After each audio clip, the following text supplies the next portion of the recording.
Radyo Philippines. Bombo Radyo Philippines. Ang inyong number one at most trusted radio network in the country. Basta Radyo Bombo.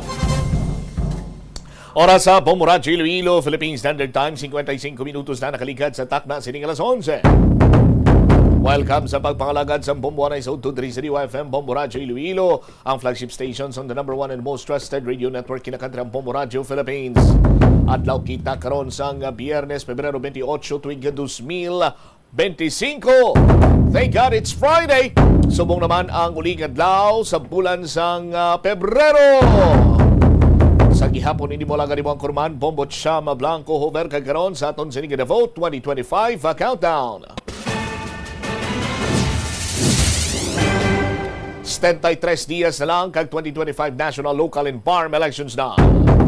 Sa madalagkuhan kag mga nagapaw na karon nga mga balita, mga senior citizen ginapayag or senior citizen sa Palapala, Rizal Palapala 1 ginapayag ang ginpangkakas kuno sa listahan para sa cash gift. Papolitika ginalantaw sining rason. National Commission of Senior Citizens Central Office nabato na ang sulat sa Iloilo City Government. Mayor Cherry Treñas nagpanawagan nga hatagan sa solusyon. Gilayon ini ang problema. Sa dugang pa nga mga balita, mayo man madayon, mayon man hindi, reaction sa mga vendor sa Iloilo Terminal Market kung namasaylo sila sa bulan sang Mayo. Kinawatay, kahigko, kag halit sang ilaga sa ilabaligya, ginareklamo. Sa police reports, daming incident na natabo sang damlaglang sa gwa sang Iloilo sa Iloilo City National High School. Ginapahayag bag-ong grupo sang kabataan ang involved. Holy Mary General Hospital nga nag-untat operation, wala pa nakaparenew sang permit sa barangay para sa tuig 2025. Kag mga barangay tanod sa Iloilo ginpasidunggan sa Iloilo Provincial Government. Tamo ni madalakwar mabalita, issues kag impormasyon. Kaming sentro karon sa aton sining pagapangalagad sa gihapon diri sa palatuntunan na Bombo Hanay sa Udo. Sa aton siniya nga mga kabombo subong, no? Adlaw iya sang Biyernes, katapusan naman nga adlaw sa bulan sang Pebrero. Way kita iya sang adlaw nga pizza 29. Way man kita sang adlaw nga pizza 30 sa bulan sang Pebrero. So buwas nga adlaw Marso na. Sa aton sini nga mga kauturante kun Marso gani. Ano gani kun Marso ang masami nga madumduman naton ti amoy ning ginatawag sini nila nga Fire Prevention Month. Kay man hindi man lipod manigar kag hindi man mapinsaran or sa aton sini nga mga kabombo hindi malimtan nga tagsaga ni iya ka bulan sang Marso, aton man sini nga ginasaulog ang Fire Prevention Month. No, para tandaan lamang inibanwa sang pagsulod na sang tsimpo sang tag-ilinit, no? Sa aton sining mga kabombo, tig-ilinit sa aton sining mga kauturan. That is why nga March is a Fire Prevention Month sa aton sining mga kauturan. Pero, no, from time to time makabatsyag kita sang paggagumgum kag pagtupa man sang ulan sa mga nagkalain-lain man nga lugar diri karon sa palibot sang syudad kag probinsya man sang Iloilo. Mga mainit naman nga balita nasyonal sa aton sining mga kauturan, ang paglarga na karon sa impeachment trial batok sa kay Vice Presidenta Sara Duterte. Ang schedule kuno is June or July 30. Amo ni ang latest karon sa pahayag sang Senate President.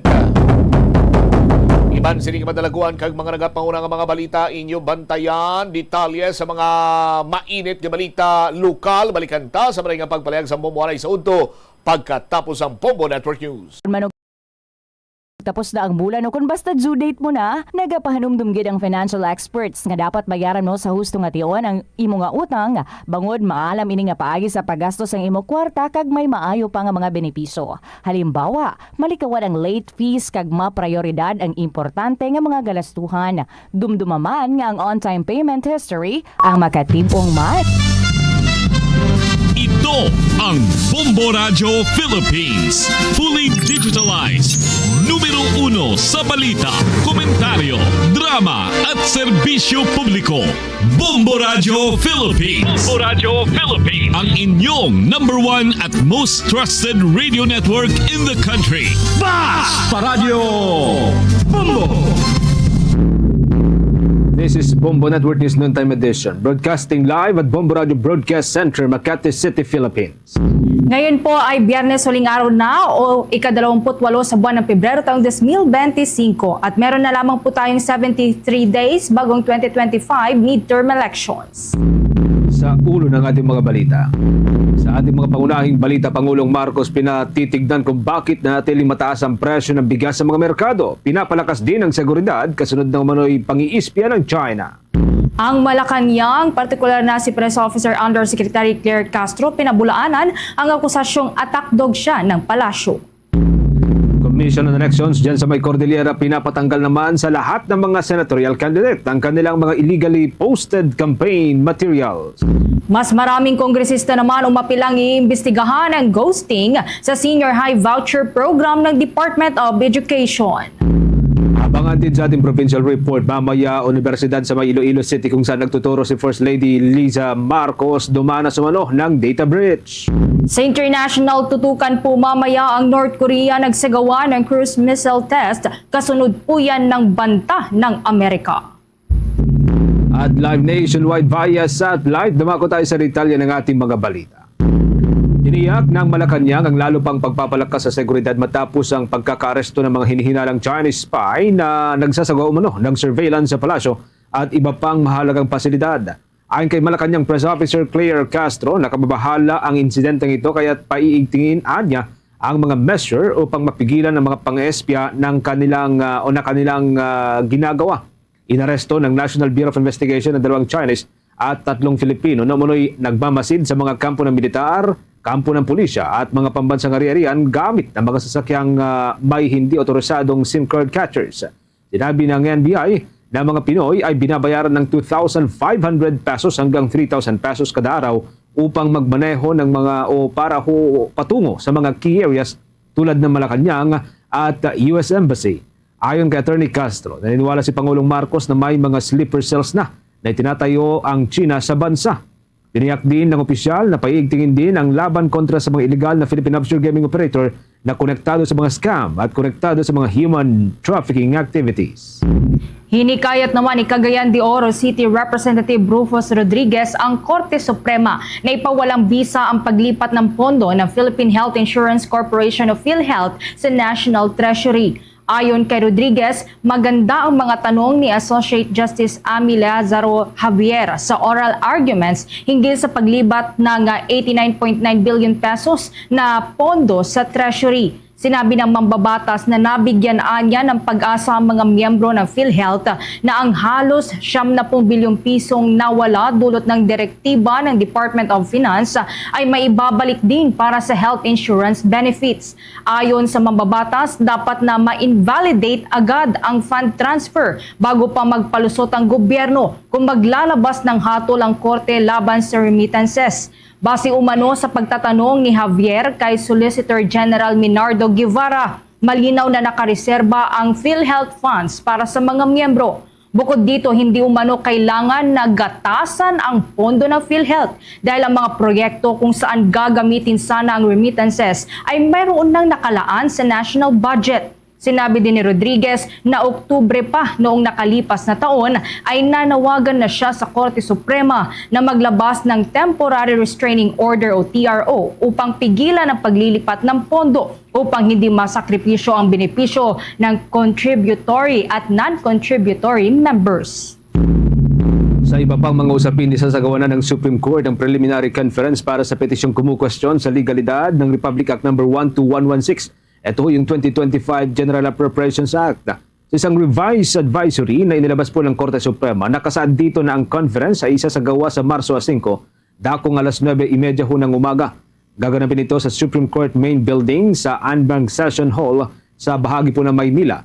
Maalalang inihain po ng kampo nitong si dating Executive Secretary Attorney Vic Rodriguez ang naturang petisyon kasama si Davao City 3rd District Representative Isidro Ungab, Rogelio Mendoza, Benito Ching Jr. at iba pa. Inasahan ng physical na pagdalo ng mga counsel nitong sina Rodriguez, mga counsel ng Kamara de Representantes, Senado at ang Office of the Solicitor General sa inisyal na pagdinig. Una lang inabisuhan ng mga counsel na dadalo sa preliminary conference na isumite sa Supreme Court ang kanilang manifestation, kalakip ang kanilang mga pangalan sa loob lamang ng 5 araw. Samantala, ang oral arguments naman ay nakatakda pa rin sa Abril 1, yan po'y gaganapin sa may Baguio City. Nananawagan ng isang mambabatas sa mga otoridad na paigtingin pa ang pagtugis sa mga sindikado na konektado sa Philippine Offshore Gaming Operators. Kasunod dito ng matagumpay na pagkakaligtas sa isang 14 anyos na Chinese student na dinukot noong nakalipas na linggo. Ayon kay Congressman Robert Ace Barbers, nararapat lang na papurihan ang mga law enforcement, lalo na ang Philippine National Police Anti-Kidnapping Group para sa ligtas na pagbawi sa biktima. Binigyang din ni Congressman Barbers na kailangan anya na tugisin ang nasa likod ng pagdukot, pati na ang hindi makataong pagputol sa daliri ng biktima, lalo na anya ay iniuugnay ang insidente sa Pogo. Hirit pa niya na dapat lahat na mahuhuling individual na may koneksyon sa Pogo ay agad na ipadeport para hindi na maghasik pa ng lagim dito sa ating bansa. Nakuha tayo dyan sa bahagi po ng Senado, mga kabombo. Si Senate President Escudero umapela ho sa Philippine Amusement Gaming Corporation na ripasuhin na yung pulisiya sa Philippine Inland Gaming Operators. At tinatanong din kung worth it, may kwenta ho ang mga ito ang kita rito. May update po dyan si Bombo JC Galvez. Kinuwestiyon ni Senate President Francis Chis Escudero ang pagpapahintulot ng mga otoridad sa Philippine Inland Gaming Operators o PIGOs sa gitna ng pagbabawal ng Philippine Offshore Gaming Operators sa bansa. Sa pulong balitaan, sinabi ni Escudero na hindi niya maintindihan kung bakit sa gitna ng direktiba ng pagbabawal ng POGO sa Pilipinas, pinahintulutan naman ang presensya ng PIGO na kung saan target market ang mga Pilipino. Posible rin anya ang mga dating POGO ay nagtatago sa likod ng PIGO. Kaya naman tanong ni Escudero kung worth it o sulit ba napayagan ang operasyon ng PIGO sa bansa. Dahil dito, umapila naman ang senador sa Philippine Amusement and Gaming Corporation o PAGCOR na reviewin ng polisiya sa PIGO. Iginit din na maglabas ang PAGCOR, Bureau of Internal Revenue at iba pang ahensya ng report ukol sa kita ng gobyerno mula sa mga PIGO. Kung natalikuran kasi anyang malaking kita mula sa POGO, walang dahilan na hindi rin kayang talikuran ang malaking kita sa PIGO kung nakasasama ito sa taong bayan. Alam mo yun ang hindi ko maintindihan sa totoo lang. Binan natin ang POGO, gustong ipagbawal sa pamamagitan ng batas ang POGO. Ang POGO ang ibig sabihin ay Philippine Offshore Gaming Operations. Yung mga dayuhan yung nagsusugal dyan. Dayuhan ang nasisira ang pamilya, nalululong sa sugal, nawawala ng pera dahil sa sugal. Pinagbawal natin. Pero pinayagan natin yung PIGO, Philippine Inland Gaming Operations. Kung saan ang nagsusugal ay Pilipino, hindi dayuhan. Ang nawawalan at naubusan ng pera ay Pilipino at hindi dayuhan. At malamang sa malamang, yung mga dating POGO ay nagtatago sa likod ng PIGO. Marahil, dapat ay tingnan at reviewin din ito dahil yung mga sinusubukan nating iwasang masasamang bagay, pagkakamali, pagkukulang, ay tila nandyan din sa PIGO na ang tatamaan pa ay sarili natin mismong mga kababayan at hindi mga dayuhan lamang. Samantala, dahil hindi pa naisa sa batas ang POGO Ban Bill, sa palagay ni Escudero, may batas man o wala, iniutos na ng Pangulo at ipinatupad na ng PAGCOR ang pagbabawal sa lahat ng POGO sa bansa. Sa palagay din ng senador, walang intensyon na bawiin ng Pangulo sa naging direktiba nito sa pagban ng POGO sa Pilipinas. May batas man o wala, inutos na ng Pangulo at pinatupad na ng PAGCOR ang pagbabawal sa lahat ng POGO. So, yung batas, ang mangyayari lang dyan ay matatali yung susunod na presidente na hindi na pwedeng payagan yung POGO as defined in the law. But insofar as this president is concerned, I don't think President Marcos has any intentions of reversing his decision to ban POGO as instructed sa implementing agency, namely PAGCOR. So effect-wise, pareho lang yon. Pero yung lasting effect ng Pogo ban, yun ay magagawa lamang kung ipasa yung batas. Para kahit sino maging presidente, hindi na pwedeng ibalik pa ang Pogo. At kung babalik man yun, kailangan muna nilang i-repeal yung batas na yun. Para sa Bombo Network News, ako si Bombo JC Galvez, nagulat para sa number 1 and most trusted radio network in the country, Bombo Radio Philippines, Basta Radio, Bombo! Sa iba pang balita, kunestyon ng Commission on Audit ang paggamit ng pamahalaang lungsod ng Marikina sa pangunguna ni Mayor Marcy Chodoro ng milyon-milyong pisong pondo na inilaan para sa mga programa at serbisyo sa kalusugan para pondohan ang biyahe sa Vietnam, pagsasaayos ng infrastruktura, pagbili ng kagamitang elektrikal at iba pang gastusin na paglabag-an niya sa Universal Healthcare Act at iba pang batas. Ayon sa pinakabagong ulat mula sa Commission on Audit, natuklasan na nabigong mabuo ng administrasyon ni Mayor Chodoro ang Special Health Fund na itinatakda ng Republic Act 11223 o ang Universal Healthcare Law. Dahil hindi pa naitatatag ang naturang pondo, ginamit ng lungsod ang trust fund bilang pansamantalang lalagyan umano ng lahat ng pondo, bayad at reimbursement mula sa PhilHealth. Ayon pa sa City Treasurer, inilaan ang pondo para sa mga gastusing may kaugnayan sa kalusugan, subalit sa pagsusuri ng COA, aabot sa 45,621,586 pesos ang nailipat sa hindi otorisadong paggastos. Isa sa mga pinakatampok na natuklasan ng COA ay ang cash advance na nagkakahalaga ng 2.3 million pesos para sa gastusin ng mga opisyal ng lungsod na inilipat po yan sa may Ho Chi Minh City sa Vietnam. Nakasaad ito sa disbursement of voucher na may petsa pong Setyembre 6. Kasama sa mga dokumentong isinama sa liquidation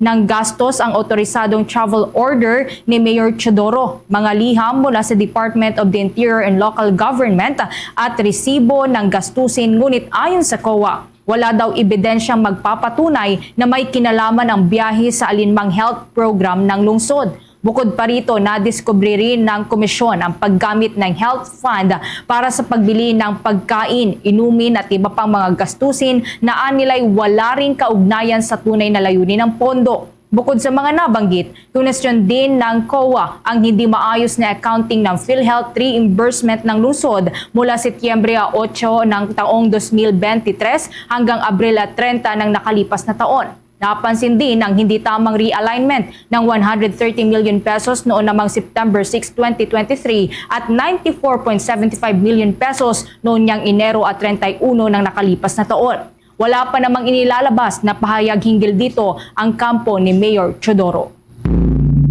Sa iba pang mga balita o bago ho yan magkakamumbo oras natin 12 minutes makalipas ang alas 12 ng tanghali. Inimog ni House Assistant Majority Leader Jill Bungalo ng House Committee on Basic Education and Culture at Good Government and Public Accountability na magsagawa na kaagad ng joint motu proprio investigation kaugnay sa umano'y mga pekeng benepisyaryo ng Senior High School Voucher Program ng Department of Education. Binanggit ng kongresista ang mga ulat na may mga pribadong paaralan o eskwelahan na naglilista ng mga non-existent students simula pa noong 2016. Kaya't kinakailangan ng agarang aksyon ng Kongreso upang mapanatili ang kredibilidad ng programa. Lumabas sa paunang investigasyon na milyon-milyong piso mula po sa education program ang napunta sa mga pekeng benepisyaryo na salungat sa layunin ng Senior High School Voucher Program na maibsan ang pagsisikap sa pampublikong paaralan at matulungan ng mga lehitimong mag-aral. Ipinunto ng mambabatas na nagsimula ang modus noong 2016 sa ilalim ng administrasyon ni dating Pangulong Rodrigo Duterte at nagpatuloy sa pamumuno nitong si dating Department of Education Secretary at kasalukuyang Vice President Sara Duterte. Sa ilalim ng pamahalaan ni VP Sara, lumitaw ang mga pangamba na ang kakulangan sa mahigpit na regulasyon at mahinang pagbabantay ay nagbigay daan sa pagpapatuloy ng anomalya kung saan binabatikos siya ng mga kritiko sa umano'y kakulangan ng aksyon na maaring magbigay puwang sa mga mapanlinlang na individual na manipulahin ang sistema. Aminadong mambabatas na kahit nagsimula na ang Department of Education sa ilalim ni Secretary Sani Angara ng investigasyon sa 12 o 12 pribadong paaralan dahil sa umano'y pekeng enrollees na posibleng nagdulot ng 52 million pesos na pinsala o pagkalugi sa gobyerno noong 2023 hanggang 2024, kailangan pa rin ng hiwalay na pagsisiyasat ng Kongreso o papapagtibay ang seguridad ng programa. Bagaman pinupuri nitong si Congressman Bungalo na matibay na paninindigan nitong si Secretary Angara sa paglaban sa issue, iginit niyang kinakailangan ng isang House inquiry upang matiyak ang pananagutan hindi lamang ng mga may-ari ng paaralan kundi pati na rin yung mga opisyal ng Department of Education na maaring nagpabaya o nang abuso sa kanilang tungkulin. Ipinaliwanag niyang ang investigasyon ng Kongreso ay magiging katuwang ng pagsisiyasat ng Department of Education na nagbibigay daan sa mga House Committee na ipatawag hindi lamang ang mga administrador ng paaralan kundi pati na rin ang kasalukuyan at dating mga opisyal ng tanggapan. Kumpiyansa siya na sa pamagitan po ng sabayang investigasyon ay makakasiguro na lahat ng mga aspeto ng kontrobersiya ay matutunton at may iwasan ng anumang pagtatakip sa anomalya. Itinatag ang Senior High School Voucher Program upang maibsan ang pagsisikap sa mga pampublikong paaralan at pagsisikip sa mga pampublikong paaralan at palawakin ang oportunidad sa edukasyon sa pamamagitan po ng pagbibigay tulong pinansyal sa mga kwalipikadong mag-aral na pipiliing mag-enroll sa mga pribadong senior high school. Maraming magulang ang pabor sa programa dahil nagbibigay ito ng mas maliit na bilang ng mga estudyante sa bawat guro at mga kursong na ayon sa karerang nais tahakin ng kanilang mga anak. Gayunpaman, binigyang diin nitong si Congressman Bungalo na kailangang tiyakin ang mahigpit na pagbabantay sa voucher program upang matiyak na bawat benepisyaryo isa hong tunay na estudyanteng naka-enroll sa aktual na programa. Babalahon ng kongresista, ang mga peking entry ay bumabaluktot sa datos at nagiging sanhi ng maling paglalaan ng pondong dapat ay para sana sa mga tunay na nangangailangang mag-aral. Umaasa si Bungalo na ang isang hiwalay na investigasyon ng Kongreso ay magsusuri ng masinsinan sa iskandalo ng mga ghost beneficiaries, kabilang ang mas malalim na pagsisiyasat sa posibleng kapabayaan sa ilalim ng panunungkulan nitong si dating Education Secretary at kasalukuyang Vice President Sara Duterte. Samantala, kuha po muna tayo ng report. Bagong online system ng DSWD nakatanggap ng mahigit 200 na verification at creation of account requests. Kaugnay niyan, kuha tayo ng buong detalye sa pag-uulat ni Bombo Bea Piniza. Nakatanggap na ng 218 verification at creation of account requests ang bagong lunsad na programa ng Department of Social Welfare and Development na Harmonized Electronic License and Permit System o HELPS online application simula pa noong una nitong inilunsad noong Pebrero 18. Ito ay alinsunod sa naging direktiba ni Pangulong Ferdinand Marcos Jr. kay Social Welfare and Development Secretary Rex Gatchalian na gawing digitalize ang ibang mga programa ng departamento para makabuo na isang welcoming environment at engagement mula sa mga stakeholders. Sa naging pahayag ng kalihim sa launching ng HELPS, ito ay unang hakbang pa lamang ng kanilang ahensya na dalhin ng DSWD sa isang digital age. Layon kasi ng HELPS na makapagbigay ng permit sa mga Social Welfare and Development Agencies o SWADAs, mga non-government organizations at ilang mga organisasyon at civil society groups para maging beripikadong magsagawa ng public solicitation. 2 years ago when I joined your cabinet, your marching order was very clear: to digitalize what we can digitalize, and so we went to work. We are taking DSWD to the digital age. Following the directive of the President, the first order of business was digitalize our regulatory services. Not a lot of people know that DSWD issues out permits to social welfare and development agencies, or as we call them, SWADAs, non-government organizations, people's organizations, and civil society groups. Sa naging isang linggong opisyal na pagbubukas ng portal, natitiyak naman ng departamento na mas nabibigyang acknowledgement ang mga ginagawa ng SWADAs bilang partner ng ahensya sa pagpapaabot ng tulong sa mga nangangailangan dito. Samantala, pagtitiyak naman ni DSWD spokesperson at Assistant Secretary Irene Dumlao, ang mga programang bagong inilunsad at ang ilang pang programa sa ilalim ng election spending ban ay isa sa katuparan ng kanilang ahensya sa ilalim ng kanilang mga panuntunan at existing guidelines. Ito ay upang makaiwas sa kahit anong political interferences. DSWD will provide the guidelines para sa pagpapatupad ng mga programa. And in those guidelines ay nakastipulate po kung paano isi-safeguard o insulate ng DSWD yung mga programs and services nito from all forms of political interferences to ensure na hindi na po magagamit ang mga programa at servisyo para i-advance yung political interest po ng iunan. Sa Samantala, kasunod din na inilunsad ng departamento ang Kaagapay Donation Portal kung saan layo naman ito na magsilbing solicitation platform ng mga swadas para sa mga cash donation sa matatanggap ng mga ito. Para sa Bombo Network News, Bombo Bea Piniza nag-uulat para sa number 1 and most trusted radio network in the country, Bombo Radio Philippines. Basta Radio, Bombo! 20 minuto na makalipas ang alas 12 ng tanghali, si Pangulong Marcos pinatitignan naman kung bakit natili pong mataas ang presyo ng bigas, habang si Palace Press Officer Undersecretary Claire Castro pinabulaanan ng akusasyon na siya ay attack dog ng Palasyo ng Malacanang. May update po dyan si Bomboana Liz Soberano. Pinatitignan ni Pangulong Ferdinand Marcos Jr. kung bakit nananatiling mataas ang presyo ng bigas sa gitna ng maraming supply na dumarating. Ayon kay Palace Press Officer at Undersecretary Claire Castro, nakatakataka sa palasyo kung bakit hanggang ngayon nananatiling mataas ang presyo ng bigas. Sinabi ni Castro, marami namang dumarating na bigas, subalit hindi pa din bumababa ang presyo. Mismong ang Pangulong Marcos ang nagsabi ayon kay Castro na pinag-aaralan at dinidetermina na kung saan nagkakaroon ng problema. Pagtiyak ng PCO official, hindi tatantanan at patuloy na tinututukan ng pamahalaan ang usapin ng bigas sa gitna ng pagnanais ng Pangulong Marcos na maibaba ang presyo nito sa mga mamimili. Samantala, hindi namang matatawag na pagiging attack dog ang dumepensa sa mga maling akusasyon. Itong binagyang diin ni PCO Undersecretary Claire Castro sa harap ng maraming nakapansin sa kanyang palabang mga tugon kontra sa mga isyong ibinabato sa administrasyon, dahilan para tawagin siyang attack dog. Ayon kay Castro, siya ang sasagot sa mga isyong ibinabato, hindi lamang laban kay Pangulong Marcos, kundi pagdepensa din sa palasyo, gayon din sa katotohanan. Binigyang diin ni Castro na kung hindi sasagutin ang mga akusasyon at bintang, baka makapaniwala ang lahat. Nanindigan si Castro na hanggat may fake news ay sasagutin at itatama nila ito para malaman kung ano ang totoo at ang hindi totoo. Sa kabilang dako, nakatanggap na tayo ng balita na binuo na ng Kamara ang Impeachment Secretariat na magbibigay ng technical at administrative support sa 11-man House Prosecution Team sa impeachment trial ni Vice President Sara Duterte. Mula sa Malacanang, Bombo Anali Montaño Soberano nag-uulat. Bomboan? Yes, Bombo Genesis. So yung sa last part ng nababanggit mo, doon sa pagbuo ng technical support, ito'y parang kasagutan na rin yung unang ginawa ng Senado? Yes, tama ka, Bombo Genesis, no?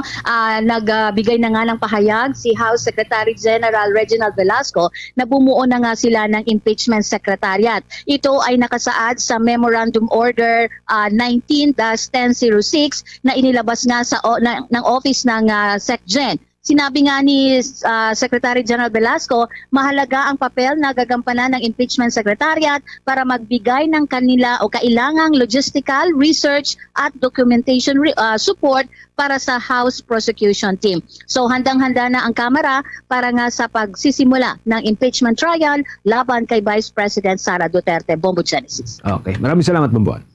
Live mula dito sa Malacanang, Bombo Anali Montaño Soberano nag-uulat para sa number 1 and most trusted radio network in the country, Bombo Radio Philippines. Basta Radio, Bombo!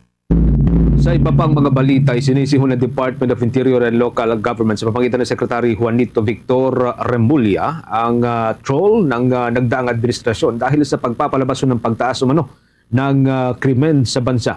Sinabi nito na hindi nakikita ng mga troll dahil sa mga taong pinapasok ng nagdaang administrasyon mula 2017 hanggang 2022. Git nito na kasalukuyang nililinis nila ang mga gulo na iniwan ng mga ito. Unang sinabi nitong si dating Presidential Chief Legal Counsel Salvador Panelo na hindi na kailangan ni dating Pangulong Rodrigo Duterte ng mga internet troll dahil sa mayroon umano siyang mataas na approval rating sa kasalukuyang administrasyon na kailangan ng mga trolls o hindi tulad ng kasalukuyang administrasyon na kailangan ng mga troll para pagandahin ang imahe at atakihin ang dating administrasyon.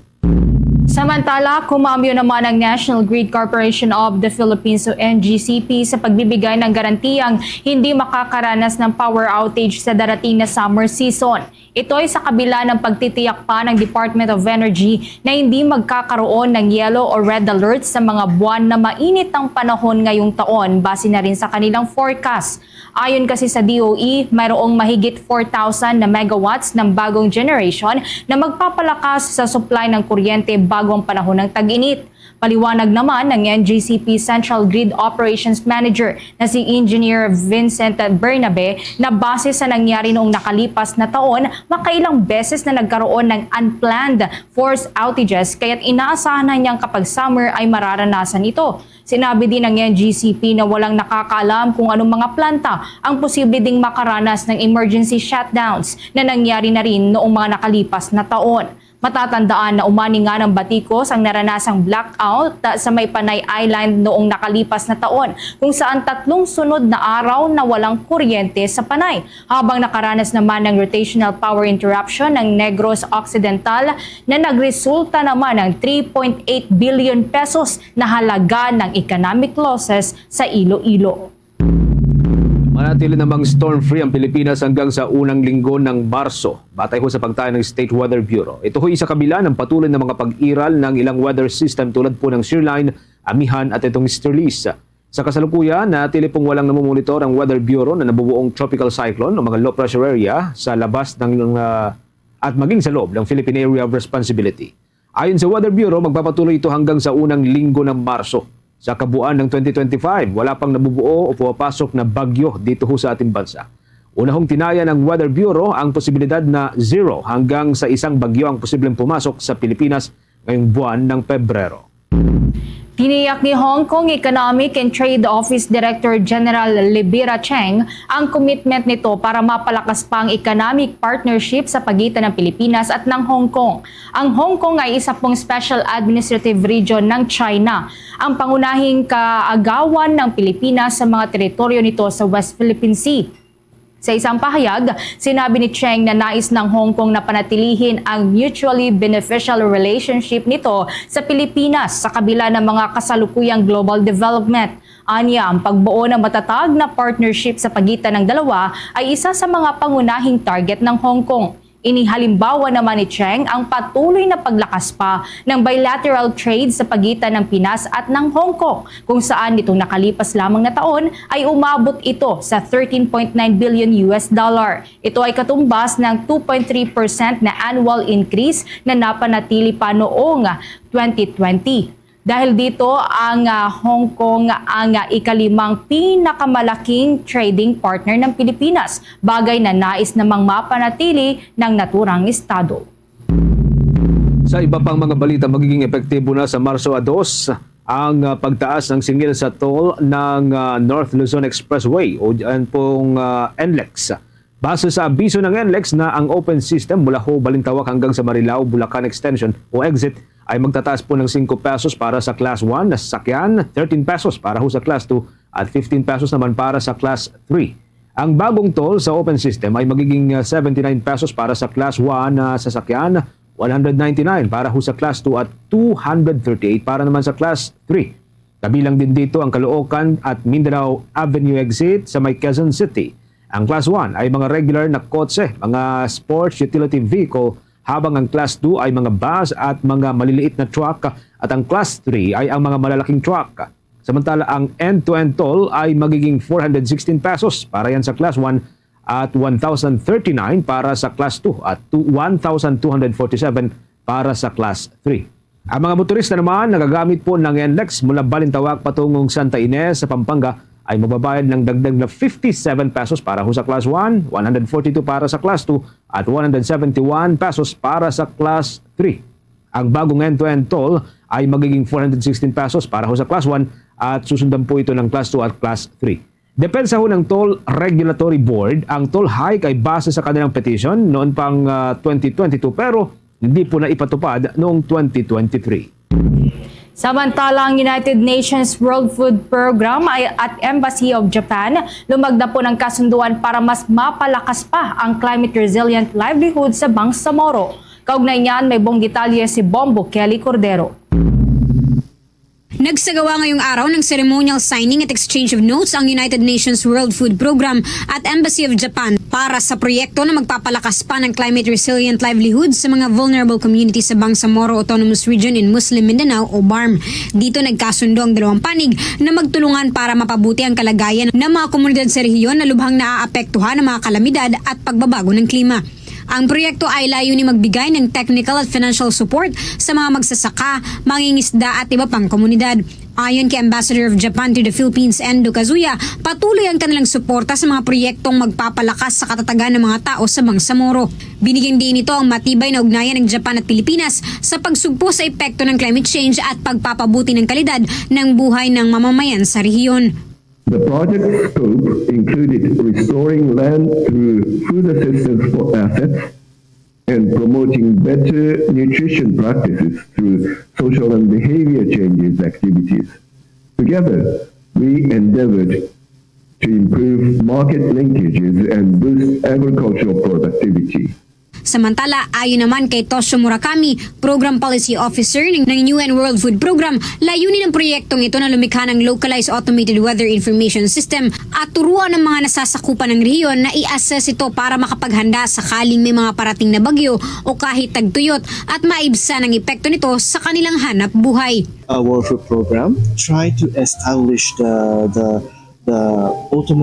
localized automated weather system to collect the weather informations, and then we will try to establish the structure to cascade those weather information to the community, especially the smallholder farmers, to also teach them how to assess and how to use these weather information, which means including the forecast for the future natural calamities like drought, flood, so they can prepare and plan properly. Ang $5 million project na ito ay layuning matulungan ang nasa 360,000 individual sa Bangsamoro Autonomous Region in Muslim Mindanao. Para sa Bombo Network News, Bombo Kelly Cordero nagulat para sa #1 and most trusted radio network in the country, Bombo Radio Philippines. Basta Radio, Bombo! Oras natin, meron na ho tayong 29 o 28 minutes na lamang at alauna na po ng hapon. Kaugnay po ng balitang yan, magkakabombo, makiki-update po tayo sa naging reaction naman ng Bangsamoro Autonomous Region in Muslim Mindanao. Kasunod po nung etong tulong ng Embahada ho ng Japan para ho sa Bangsamoro. Ang Bangsamoro, ipinagpapasalamat nga ho, ito hong 290 million pesos na Climate Resilient Livelihood Project ng Japan at ng World Food Program. May update po dyan si Bombo Grant Hilario. Ipinagpasalamat ng Bangsamoro Autonomous Region in Muslim Mindanao ang multi-million climate resilient livelihood project ng bansang Japan at international organization ng World Food Program, kung saan ikinatuwa ito ng naturang rehiyon sapagkat magpapatuloy pa rin hanggang sa mga susunod na taon ang programang ito na higit na makatutulong sa bawat pamilyang nasa mga komunidad. Kaya naman, nagpaabot mismo ng pagkagalak at pasasalamat si Chief Hasna Abubakar Adam ng Office of the Director General Bangsamoro Planning and Development ngayong umaga matapos pormahal pirmahan ang ng United Nations World Food Program at Embahada ng Japan ang kasunduang ito. Kaugnay niyan, pakinggan natin ang naging mensahe ni Chief Hasna Abubakar Adam ng Office of the Director General ng Bangsamoro Planning and Development. We express our gratitude to the Embassy of Japan and the World Food Program for their steadfast dedication to the Bangsamoro region. Since 2006, Japan has been our genuine ally in the pursuit of peace, offering support in infrastructure development, capacity enhancement, and livelihood opportunities. Also, the World Food Program has been our long-standing partner, promoting food security and nutrition and climate resilience. Dahil dito, planong matugunan ng programang ito ang pagtulong at pagpapaunlad sa mga komunidad ng Bangsamoro kasabay ng layuning mabawasan din ang negatibong epekto ng climate change sa kanilang rehiyon. Pakinggan natin muli ang boses at tinig ni Chief Hasna Abubakar Adam ng Office of the Director General ng Bangsamoro Planning and Development. Economic stability, education, infrastructure, climate resiliency, improve food security and nutrition, and strengthen partnership. This is where the support of our development partners become more vital than ever, working together to ensure that the progress we have achieved is not only sustained but expanded to the benefit of all the Bangsamoro communities. Kaugnay pa rito, ibinahagi naman ni Deputy Presidential Advisor Senior Undersecretary Isidro L. Purisima ng Office of the Presidential Advisor on Peace, Reconciliation and Unity. Inaasahan na makapagbibigay ito ng suporta sa nasa 36,000 farmers at fisher folks sa mga komunidad ng Bangsamoro. Posible din itong makapaghatid ng malaking tulong sa mga kababayang nasa rehiyon sapagkat isa din sa layunin nito ang makapagbigay ng localized weather information direkta sa mga lokal na komunidad. Aniya, pakinggan natin naman ang tinig ni Deputy Presidential Advisor Senior Undersecretary Isidro L. Purisima ng Office of the Presidential Advisor on Peace, Reconciliation and Unity. Under the partnership we are reinforcing today, the government of Japan and the World Food Program have committed to support more than 36,000 smallholder farmers, fisher folks, and decommissioned combatants in the Bangsamoro. Through this $5 million project, we anticipate to achieve positive outcomes such as the strengthened capacity of the BARM and the local government and communities to anticipate, adapt to, and manage climate-related shocks, reduce negative impacts of climate change on food security, and enhance social cohesion within and among the Bangsamoro. Live mula dito sa lungsod ng Makati, Bombo Gran Hilario nag-uulat para sa number 1 and most trusted radio network in the country, Bombo Radio Philippines, Basta Radio, Bombo! Para sa mas kumpletong pakikinig ng music, entertainment, news, and information. Meron yan dito sa Bombo Radio. Dahil nandito ang music station ng Bombo Radio Philippines, ang Star FM. Sa Luzon, nandyan ang 102.7 Star FM Manila, ang 100.7 Star FM Dagupan, at 89.5 Star FM Baguio. Kahit saan sa Pilipinas at maging sa ibang bansa, lagi mong kasama ang Star FM. Dahil hindi lang kami sa radyo mapapakinggan, live din tayo sa Bombo Radio Philippines mobile app at sa Facebook. Kaya Star Nation, kung musika at impormasyon ang hanap mo, no worries. Dahil sagot yan ng Star FM, the music station of Bombo Radio Philippines. It's all for you, Star FM. Pag in the mood for beach, time for Dunkin' Iced Spanish Latte. Pag sweater weather, time for Dunkin' Brewed Coffee.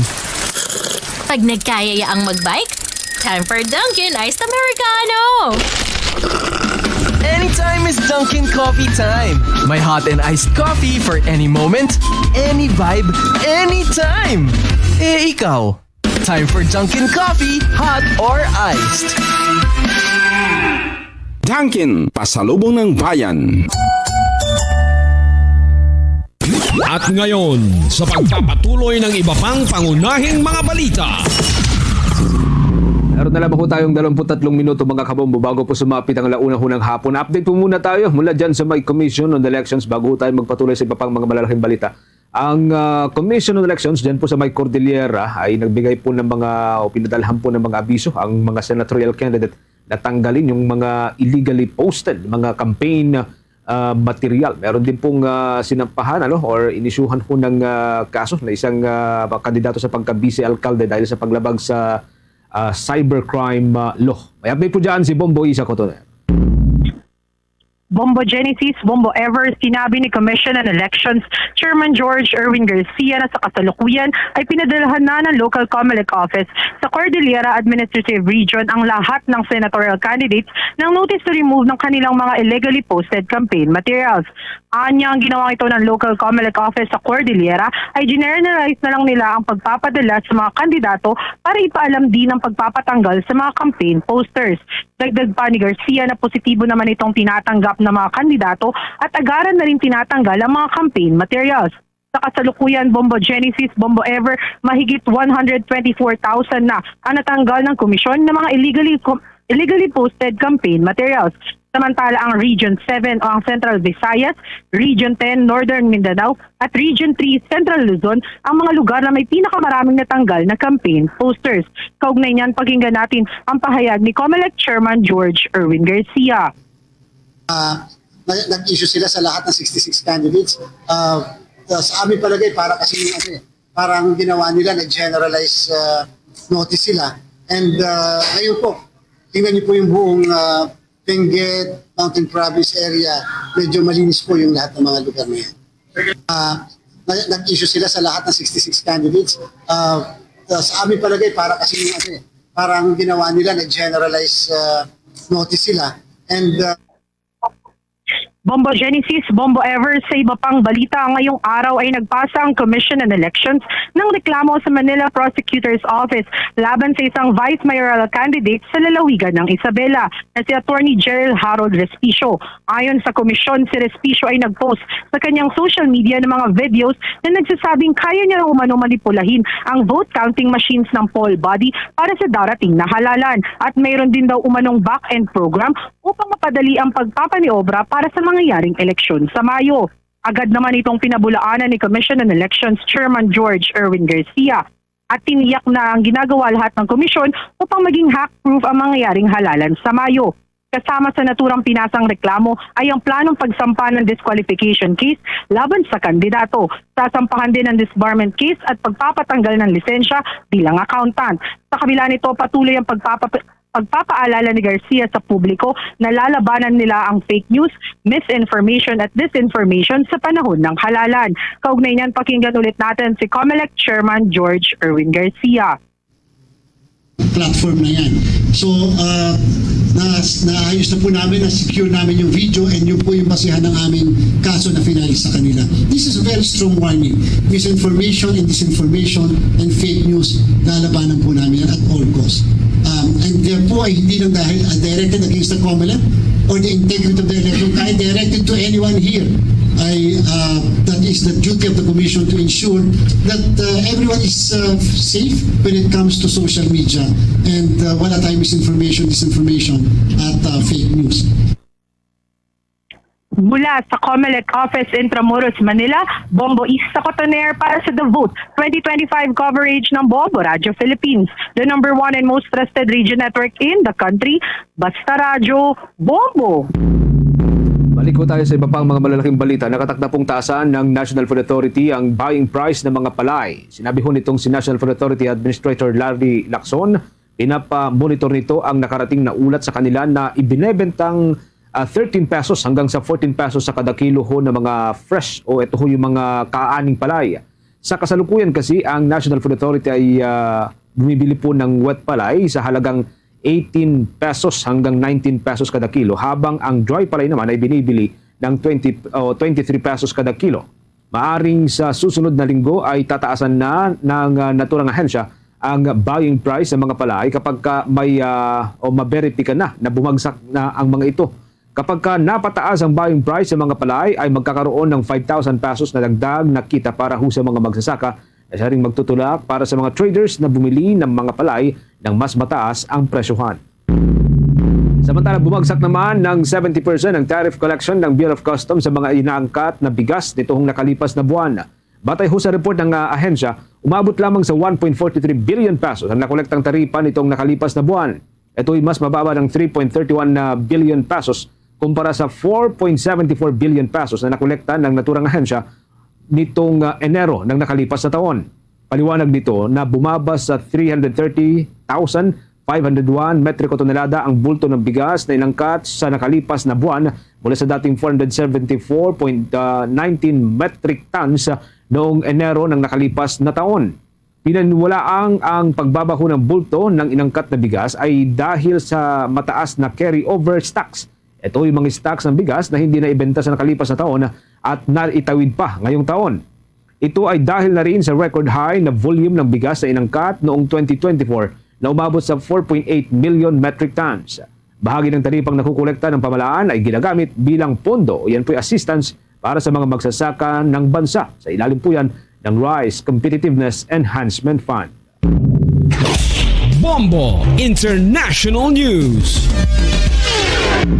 Hinihayag ng North Korea na isinagawa nito ang cruise missile test ilang araw matapos na ipangakong tutugunan ang banta ng US. Personal na pinangasiwaan ni North Korean President Kim Jong-un ang pagsubok sa kanlurang bahagi ng bansa noong araw ng Miyerkules.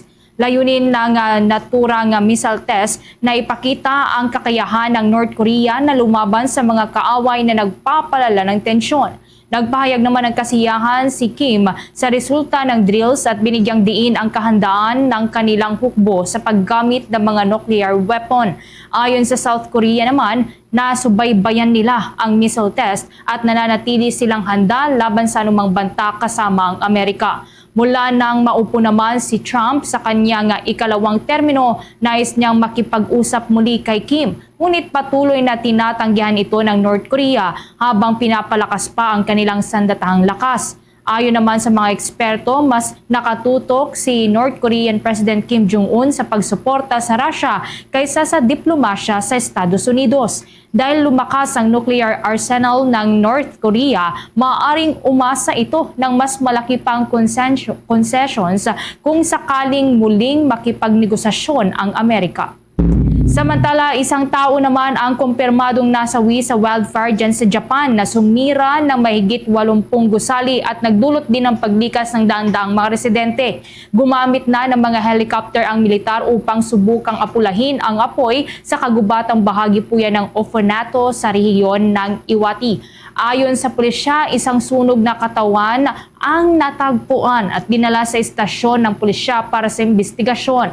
Tinataya na namang nasa 600 residente ang inilikas na, habang hindi bababa sa 84 na mga gusali ang napinsala. Sinabi naman ni Mayor Kiyoshi Fushigami na mahigit 600 hektarya ng lupa ang natupok, katumbas yan ng 3 beses ang laki ng Monaco. Nananatili namang hindi patiyak ang sanhi ng sunog, ngunit ayon sa alkalde, malalakas na hangin mula sa kanlurang bahagi ang nagpalawak pa ng apoy. Naitala ang halos 1,300 wildfire sa Japan mula noong 2023. Karamihan mula noong Pebrero hanggang Abril, kung kailan tuyo ang hangin at malakas ang bugso ng mga hangin.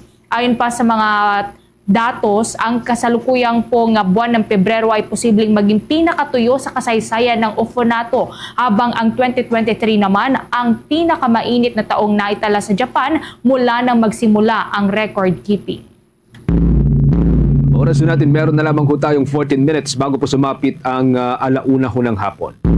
Update na po tayo sa mga balitang tinutukan ng ating mga provincial station. Ito hong universidad kung saan po nagtuturo daw. Itong si First Lady Liza Araneta Marcos. Dumanas ho ng data breach. May update po dyan ang Bombo Radio Iloilo. Nagpatupad ng mas pinaigting na mga hakbang ang pamunuan ng West Visayas State University sa La Paz, Iloilo City upang maprotektahan ang kanilang database laban sa anumang hindi otorisadong pag-atake. Ito ay kasunod ng nangyari umanong breach sa kanilang database. Napag-araman sa College of Law ng nasabing universidad, nagtuturo si First Lady Liza Araneta Marcos. Sa panayam ng Bombo Radio Iloilo kay Dr. Joselito Villaruz, ang presidente ng nasabing universidad, sinabi nito na kaagad nagsagawa ng containment at imbestigasyon ng Management Information System ng Universidad kasama ang kanilang service provider at agad ding ipinaalam ang insidente sa National Privacy Commission. Sa kasalukuyan, ipinatutupad na ang mas pinahigpit na hakbang sa seguridad upang maiwasan ang mga kahalintulad na insidente sa hinaharap. Isusumite rin sa Department of Information and Communications Technology Computer Emergency Response Team ang resulta ng investigasyon para sa masusing forensic analysis ng server at network logs upang matukoy ang lawak ng sinasabing breach. Nakikipagtulungan din ang universidad sa mga ahensyang may kinalaman sa cybersecurity at sa National Privacy Commission upang matunton at mapanagot ang posibleng may kagagawa ng insidente. Tiniyak ng universidad sa kanilang mga empleyado, guro, mag-aaral, alumni at sa publiko na agarang tinutugunan ng insidenteng ito. Patuloy itong magpapatupad ng security measures upang maprotektahan ang kanilang database laban sa anumang pang-atake. Yes, that is a confirmed news. There was an alleged data breach that some perpetrators were able to get into our system, but in terms of whether data were compromised. That is what we are investigating right now. The university has always been very vigilant about external threats on our cyber security system. All the layers of protection and security are in place. Si Dr. Joselito Villaruz para sa Bombo Network News. Ito si Bombo Ayan Gahete para sa number 1 and most trusted radio network in the country, Bombo Radio Philippines. Basta Radio Bombo! Samantala, mga nasugatan po sa pagguho ng Santa Maria Cabagan Bridge, inilipat na sa mas malaking paggamutan sa Tuguegarao City matapos na magtamo po ng matinding injuries. Kaugnay niyan, kuha po tayo ng update sa pag-uulat ng Bombo Radio Kawayan. Inilipat sa mas malaking pagamutan sa lungsod ng Tuguegarao ang mga individual na nasugatan sa pagguho ng Santa Maria Cabagan Bridge sa lalawigan ng Isabela.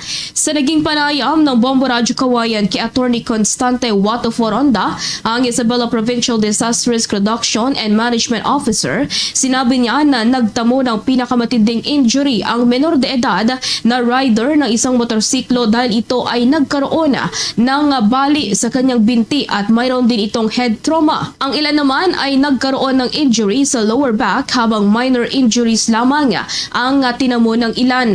Ayon kay Attorney Foronda, isang span lamang ng tulay ang bumagsak at pinagpapasalamat naman nila na ito ay sa mababang parte lamang ng tulay. Minabuti pong ilipat sila sa isang mas malaking ospital na meron pong sapat na kakayahan at kagamitan para magkaroon po ng tamang diagnosis. Kaya pinagsamang puwersa po ng PDRRMO at ng Cabagan MDRRMO na ilipat po sa Tuguegarao yung 3 lulan ng Innova at yung rider ng motorsiklo. Samantala, naging madali lamang ang ginawang pagresponde ng mga rescuers dahil maraming tumugon ng mga kalapit na LDRRM officers at mga concerned agencies para tumulong sa pag-rescue. Sa panayam ng Bombo Radio Kawayan kay LDRRM Assistant Aljoray Edward Bernacer, sinabi niya na kasama nila sa pagresponde ang BFP, PNP, MDRRMO Santa Maria at San Pablo, PDRRMO Isabela at ang Philippine Red Cross. Anya alas 7 kagabi nang makatanggap sila ng impormasyon hinggil sa insidente na agad naman umano nilang tinugunan. Bagamat mabilis natapos ang kanilang rescue operation ay marami pa ring mga tao ang nagtutungo roon kaya minabuti nilang manatili sa lugar upang matiyak ang kaligtasan ng publiko lalo na't hindi paligtas sa pinangyarihan ng insidente. Ali yung na-address namin na problema, though na-address naman siya kaagad, yes, ang dami nating bystanders sa area. Buti na lang at andyan po yung mga kasamahan niya po natin sa PNP at sa BSP. Ganyan din po ang mga kasamahan natin sa Barangay DRRM Council na silang nag-crowd control doon sa area para hindi na po madagdagan yung casualty sa area natin dahil hindi pa rin po ligtas yung parte nung kung saan nangyari yung insidente. At iyan ang ulat mula rito sa Bombo Radio Kawayan. Para sa Bombo Network News, ako si Bombo Jamaica Barbas. Para sa number 1 and most trusted radio network in the country, Bombo Radio Philippines. Basta Radio, Bombo! Dako tayo dyan sa may Bicol region. Ilang mga pasyalan dyan sa may probinsya po ng Albay, gumagamit na raw ng mga mosquito fish upang mapuksa ang mga labok na nagdudulot po ng malawakang dengue. May update dyan ang Bombo Radio Legazpi. Nakikipagtulungan ngayon ang ilang mga pasyalan sa Albay sa isang non-government organization para sa paggamit at pagpaparami ng mosquito fish. Ito ay bilang panglaban sa dumaraming lamok na nagdudulot ng sakit na dengue. Ayon kay Albay Park and Wildlife Manager Dr. Franz Villamer Culambo sa panayam ng Bombo Radio Legazpi, nakabilang sila sa mga nakatanggap ng mosquito fish na ilagay na sa ilang man-made fish ponds at fountains na karaniwang pinamumugaran ng lamok. Anya, ang mosquito fish ay nasa 1 inch hanggang 2 inches ang laki at may kakayanan na manganak ng nasa 100 isda kada buwan. May kakayanan ng naturang isda na kumain ng nasa 100 mga kitikiti kaya napipigilan ang pagdami ng mga lamok. Ang mosquito fish ay karaniwan ring ginagamit ng mga barangay upang ilagay sa mga stagnant bodies of water. Subalit nagbabalansi Kulambo na hindi ito inirerekomenda na ilagay sa mga fresh body of waters tulad ng mga ilog dahil sa mabilis na pagdami ng lahi nito na posibleng makaapekto sa iba pang uri ng mga isda. Nagiging siya biological control. Kasi may mga iba-iba naman po tayong paraan para mapuksa yung mosquito. Pwedeng chemical or yung pagtanggal ng mga breeding ground nila, saka may biological control, which is yun yung gamit ng Rotary. Tapos ito tayo sa naging beneficiary, yung paggamit ng mga mosquito fish para mapigilan yung pagdami ng mosquito. Para sa Bombo Network News, mula ritong sa Bombo Radyo Legazpi, ito si Bombo Romela Sakayan Wanda sa nag-uulat for the number 1 and most trusted radio network in the country, Bombo Radio Philippines. Basta Radio, Bombo! Samantala, meron pong 2 Pilipino doon sa Hong Kong ang naaresto dahil sa tangkang pag-withdraw ng halagang 10 billion Hong Kong dollar. Kaugnay niyan, meron pang eksklusibong panayam ang Bombo Radio Tugigaraw. Naaresto ang 2 Pilipino sa Hong Kong dahil sa tangkang pag-withdraw ng halagang 10 billion Hong Kong dollars. Ayon kay Jerlyn Martinez, Bombo International News Correspondent sa Hong Kong, bago pa man nilabas sa media ang balitang ito, ay nagsimula na ang hearing ukol sa kaso. Anya, alerto ang mga tao sa Hong Kong at mabilis nilang nakikilala ang kahina-hinalang galaw ng mga tao. Dahil dito agad nakipag-ugnayan ng bangko sa mga pulis na nagresulta sa agarang pagkahuli ng mga suspect sa isang bangko sa Hong Kong. Hindi pa binanggit ang mga pangalan at mga detalye ng mga suspect at may posibilidad na pinoprotektahan ang kanilang mga pagkakakilanlan. Napagalaman din na isang sindikato ang may hawak sa mga suspect. Ayon pa kay Martinez, marami na ring nahuli sa Hong Kong na gumagamit ng kanilang ATM cards para sa mga kahina-hinalang transaksyon. Nadidetect agad ito ng bangko kapag may malalaking halaga ng pera na pinapasok sa ATM at kadalasan ay mga domestic helper ang nasasangkot. Dagdag pa ni Martinez, alam ng mga ang mga limitasyon sa sahod ng mga manggagawang kontraktual sa Hong Kong kaya't madaling matukoy ang mga hindi pangkaraniwang transaksyon. Sa ngayon, patuloy pa rin iniimbestigahan kung saan nanggaling ang pera na tinangkang i-withdraw ng mga suspect. Talagang i-investigate talaga nila yung incoming na hindi pumapasok sa account ng isang helper. So alam naman nila kung ano yung minimum at pinakamalaki na sweldo dito sa mga contractual. Depende na lang din siguro sa mga residente na may trabaho dito ay mas malaki talaga yung sinasahod. Pero kung domestic helper, alam na nila. So na yan talaga, magdududa na sila kung saan galing ito. Iti-trace at na nila, patatawag kanila sa opisina at tatanungin talaga kung saan nanggagaling yung nade-deposit na ganong amount. Yan ang balita mula dito sa Bombo Radio Tugigaraw. Para sa Bombo Network News, ako si Bombo Genevieve Antonio. Para sa number 1 and most trusted radio network in the country, Bombo Radio Philippines, Basta Radio, Bombo. Bombo Sports News. Sa ating sports balita mga kabombo, palarong pambansa boxer gold medalist na si Mark Davison Veloso napabagsak ang kalaban sa unang round sa naging laban po nito sa Manila Meet. Update po tayo mga kabombo sa pamagitan po ng Bombo Radio o ng Star FM Manila. Napabagsak ng palarong pambansa boxer gold medalist na si Mark Davidson Smooth Criminal Veloso ang kanyang kalaban sa unang round pa lamang sa City Meet na ginanap sa Binondo, Manila.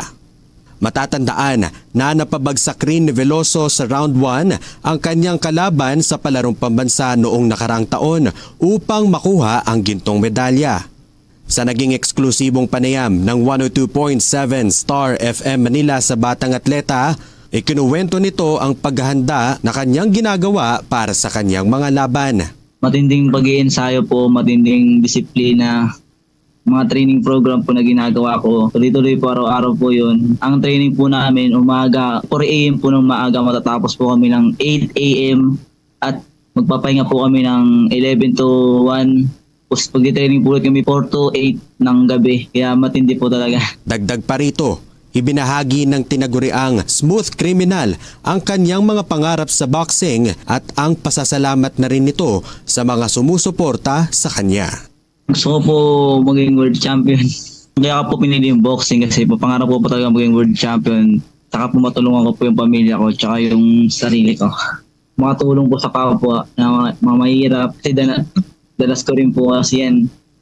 Tsaka para makapagtapos po ng pag-aaral. Nagpapasalamat ako sa mga naniniwala sa akin. Dahil sa tagumpay sa City Meet, nakatakdang lumaban muli ang palarong pambansa boxer gold medalist na si Veloso sa Regional Athletic Meet 2025. At yan ang balita mula rito sa 102.7 Star FM Manila. Nag-uulat Star DJ German Bolero para sa number 1 and most trusted radio network in the country, Bombo Radio Philippines. Basta Radio. Bombo! Mga kabombo ka Star Nation, tuloy-tuloy lamang po sa pagsubaybay sa ating 31 fully digitalized AM at mga FM station gamit po ng ating mga social media pages tulad po ng Facebook, YouTube, TikTok at maging sa Bombo mobile app. Sa bahagi po ng Mindanao area, pwede po ninyong subaybay ng ating mga provincial station tulad po ng Bombo Radio Davao, ang Bombo Radio Cagayan de Oro, Bombo Radio Butuan, Bombo Radio General Santos at ang Bombo Radio Coronadal.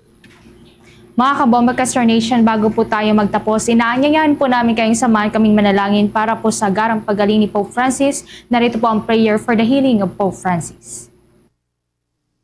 Loving and merciful God, we implore you to look kindly upon your servant, Pope Francis. Touch him with your compassion and consolation.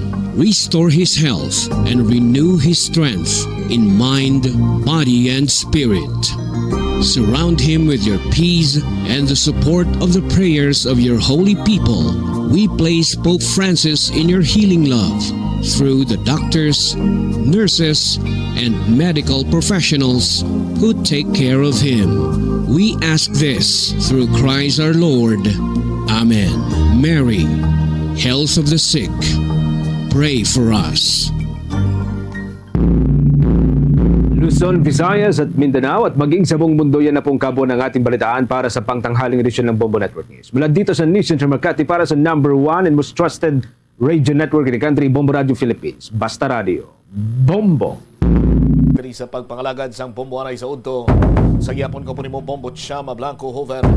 Standby. Kay check na to ng linya ni Bombo Joe Marvilla ni may kantanan sa sining issue karon, may kantanan sa enlistment or paglista kag pagpanas or pagdilist no sang mga senior citizen, mga oktanaryan, nonanaryan kag centenaryan nga padala nga concern sang city government through Mr. Melchor Tan, ang city administrator sa National Commission of Senior Citizen. Sa aton sinikaron niya mga kabumbot, i-check nato na kung mayara gidman sang pagpanglista, pagpangpanas sang listahan para sa cash gift nga ihatag kag hambagan ni isang city government. Iway kuno nag-coordinate ang pagpanagtag sining ayuda, no? Sining mga senior citizen. Check nato na si Bombo Jomar Villa kung ano man ang nagkalinabo. Bombo Jomar, sa report, please go ahead. Personal, tagingagin padulungan ang Rizal Palapaloono, city proper, no? Tuhoy ini karon sa mga reklamo nga ginapalabot sa nga pila ka mga senior citizen nga kasubong ginapayag may ara kuno sang pamulitika nga nagkakatabo sa listahanay sa barangay sa mga senior citizen na pensioner, no?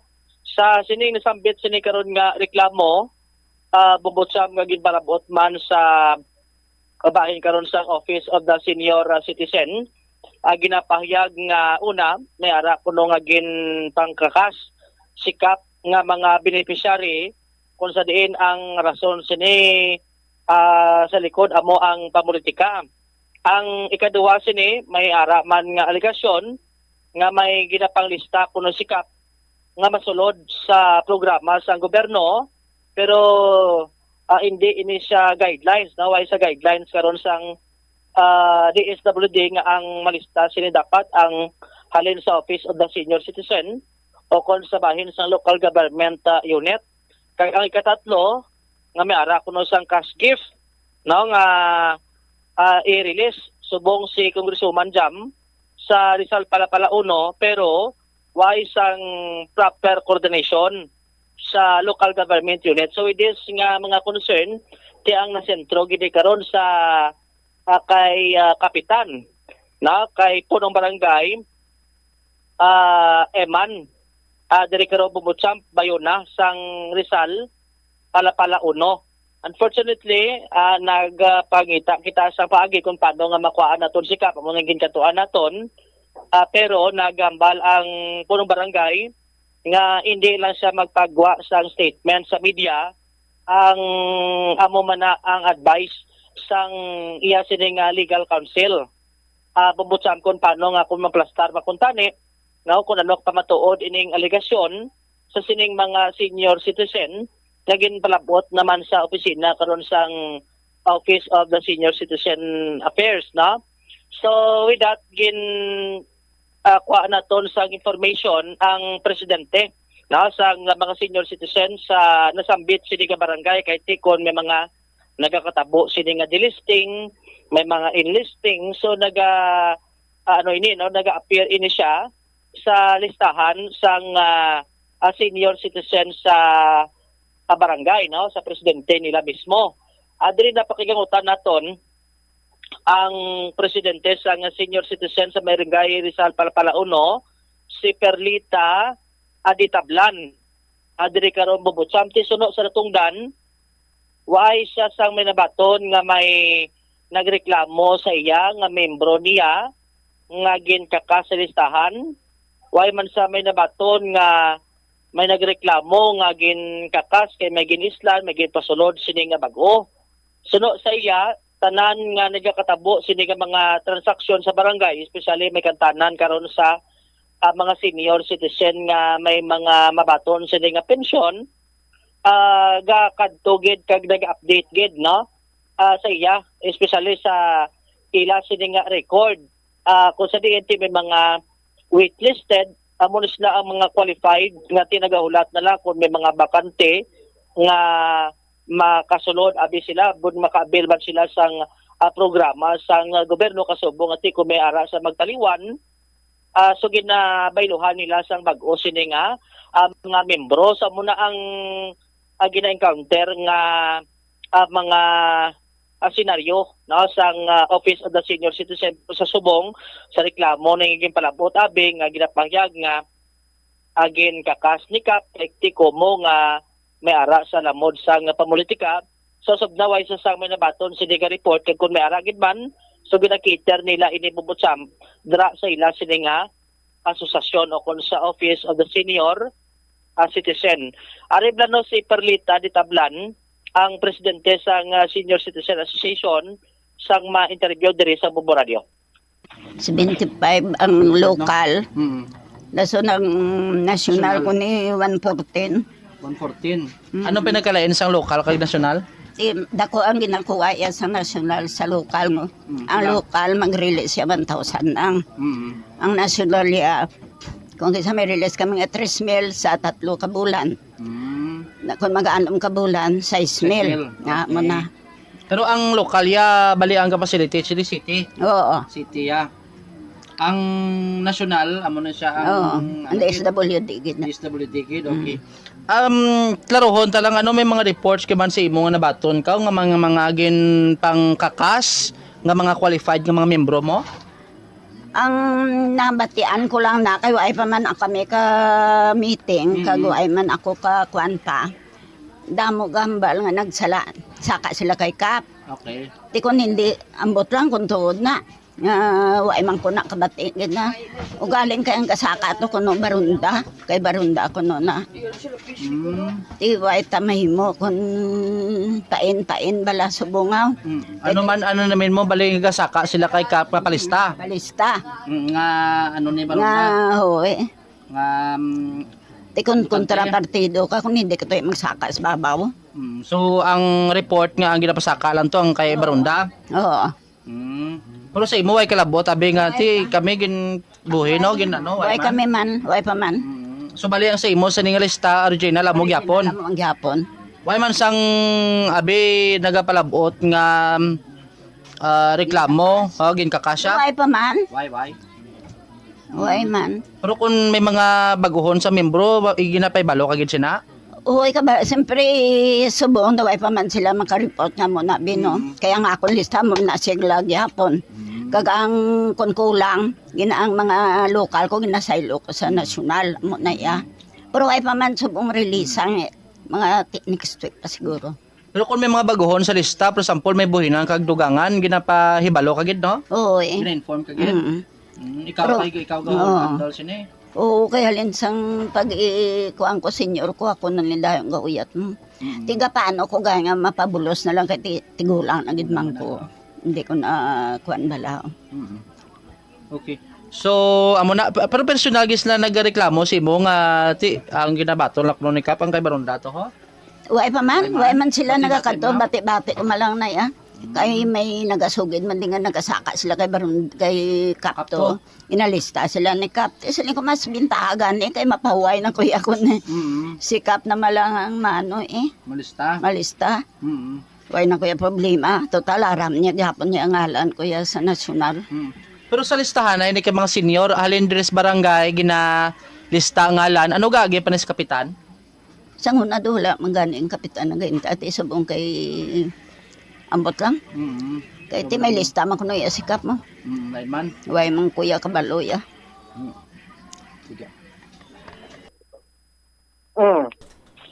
Si Perlita Ditablan ang presidente karon sang senior citizen sa may barangay Rizal, Palapalauno. Overall mga marsobra mga isa kagatos no tanan sa nasyonal kay sa lokal nga mga senior citizen ang nagamaton no sang pension bumbutampi amon sa national division ako no pero sa pag usisa sa natungdan way sa sang may nabaton nga report amo na may nagreklamo ang report lang nga nabaton sini bati-bati makunos palibot nga ang ginapasaka na kuno to ang mga pro jam bumbutamp ang mga hindi duay kuno ginapasaka mo to nga nagalapta kuron ang reklamo sa pila ka mga senior citizen speciality o supporter man sa PIAC nga tiway sa layang ang ginapalabela kuno ni Kap among tong mga ginapayag mga supporter ba to ni Babucham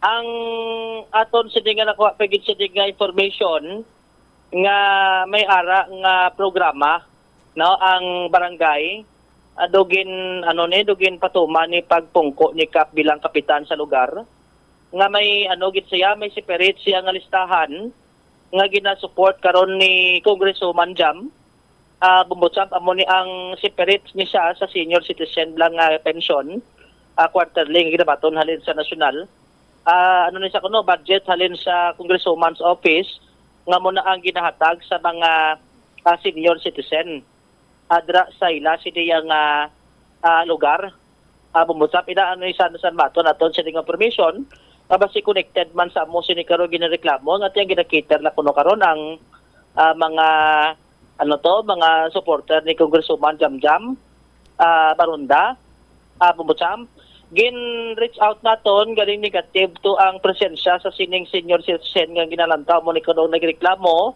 nagsaka to kay Kap ay sa ginlista kay tiko mo ang supporter siya ni Mayor Jerry Treñas Bumbutsam gid tigo anato na nga mapakigangutan siya pero ito yung sining presensya sa ila sini karon nga barangay. Bumbutsam. So klaro nga wala sang reklamo nga nabaton formal or even verbal ang presidente sang senior citizen dira sa may barangay sang Rizal Palapala. Uno ang iyalang sini nga may nabatian sa nga istorya. So, hearsay. Kumbaga, ang information naman niya nga natipon sa Bombo Radio nga may isa ka partikular nga senior citizen nga nagpalabot sang reklamo kay nagkanto siya kay Kap Tapos ginbalibaran, suno sa information mo, ginbalibaran kay inisaya ang supporter sang uswag, hindi kay sang sulong gugma. So mag-amo sini Bombo Jomar, ti makambal gid man kita siguro iyang mayara sang pamulitika o galing mas maayo pa nga mayara gid sang konkreto sini iyang reklamo nga balasihan sa aton sini makabombo from the barangay. Pero sa bahin sa city government one step pa ang ila pagid sini forward nga ginhimo, nagpadala sila sang reklamo dito sa may National Commission of Senior Citizen. Bombo Jomar, para nga ti mahatagan sa nagakigo sini karon iyang itulupangod. Ang isa pagin sa mga palamangkutanon is that mayara gin man bala sang programa sang pagpanghatag sang benefits or ayuda sa mga senior citizen. Subong adlaw kay sa reklamo ni Mr. Melchor Tan, subong kunong adlaw tagtaganay Bombo Jomar mo. Check naton sa barangay Ligwa, no, ang ila sini nga gym ay sa nagakatabo sini nga payout. As usual, ang mga pumuloyo ti kita naton kinad way man sining do nakita may nagaturlipon. As usual, no, kita to iban sini gadigamo way kita sa nang couple pangkot kita to sa mga senior citizen. Iban ti way man kuno sang payout subong sini nga adlaw kay Mr. Siklamo do February 28. Pabutsam. Alright. Sa ila sini nga gym negative.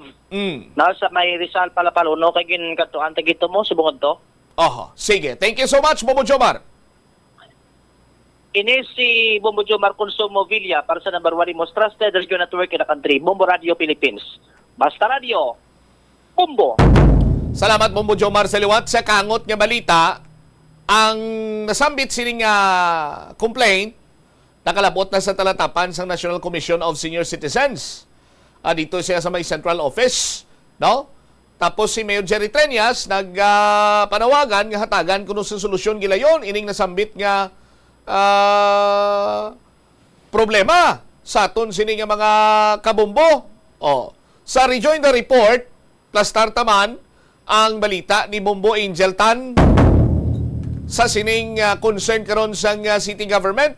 Ang ila sining reklamo nga may ara sang pag-ilis sang listahan, pag-delist, pagdula sa listahan, kag subong man may ara sang tagtaganay kuno subong, of which ngati ginpadulungan sa Bombo News team. It turned out nga negative. Why sang anuman nga activity nga tagtaganay dito iya sa bahin sang Rizal Palapala 1. Sa aton sini mga kabombo, kag ang ikatatlo amo ning complaint nga wala sang proper coordination sa city government. Bombo Angel sa report, please go ahead.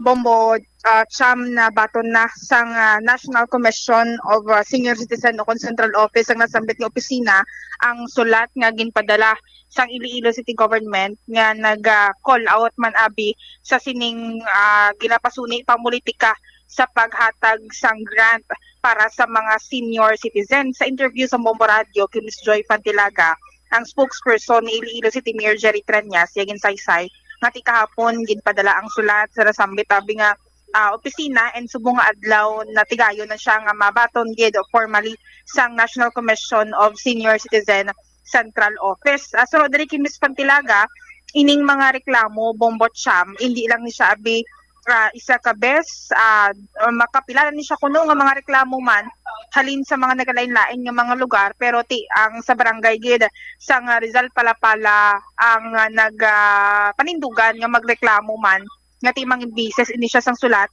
sang city administrator Bombo Cham. Pathag ni Ms. Pantilaga nga pati si Mayor Jerry Treñas nagkabato naman sang mga complaints sang sining mga senior citizen nga kuntani para abi sa mga benefits nga makuha man abi nila Bombo Cham. Sa panawagan ni Mayor Treñas nga sa bahin sang NCSC nga dapat mahatagan sang solusyon nila yon ining problema bangod hindi man nila gusto nga mapolitika ining mga grants nga ihatag sa mga senior citizen diri sa bahin sang syudad sang Iloilo Bombochamp. Kay ti ang sitwasyon diri sa mga nakalabot nga report kay Mayor Jerry Treñas nga ang mga senior citizen sa bahin sang Barangay Rizal Palapala, once nga ma-identify sila nga nag-support sila sa bahin sang Team Uswag, wala ini sila ginalista. Bangod kuno ang grant kani halin sa opisina sang tihak nga administrasyon Bombochamp. Ti magamo ng plastada man abi, wala ni sila kuno ginalista as per advice man abi kay ti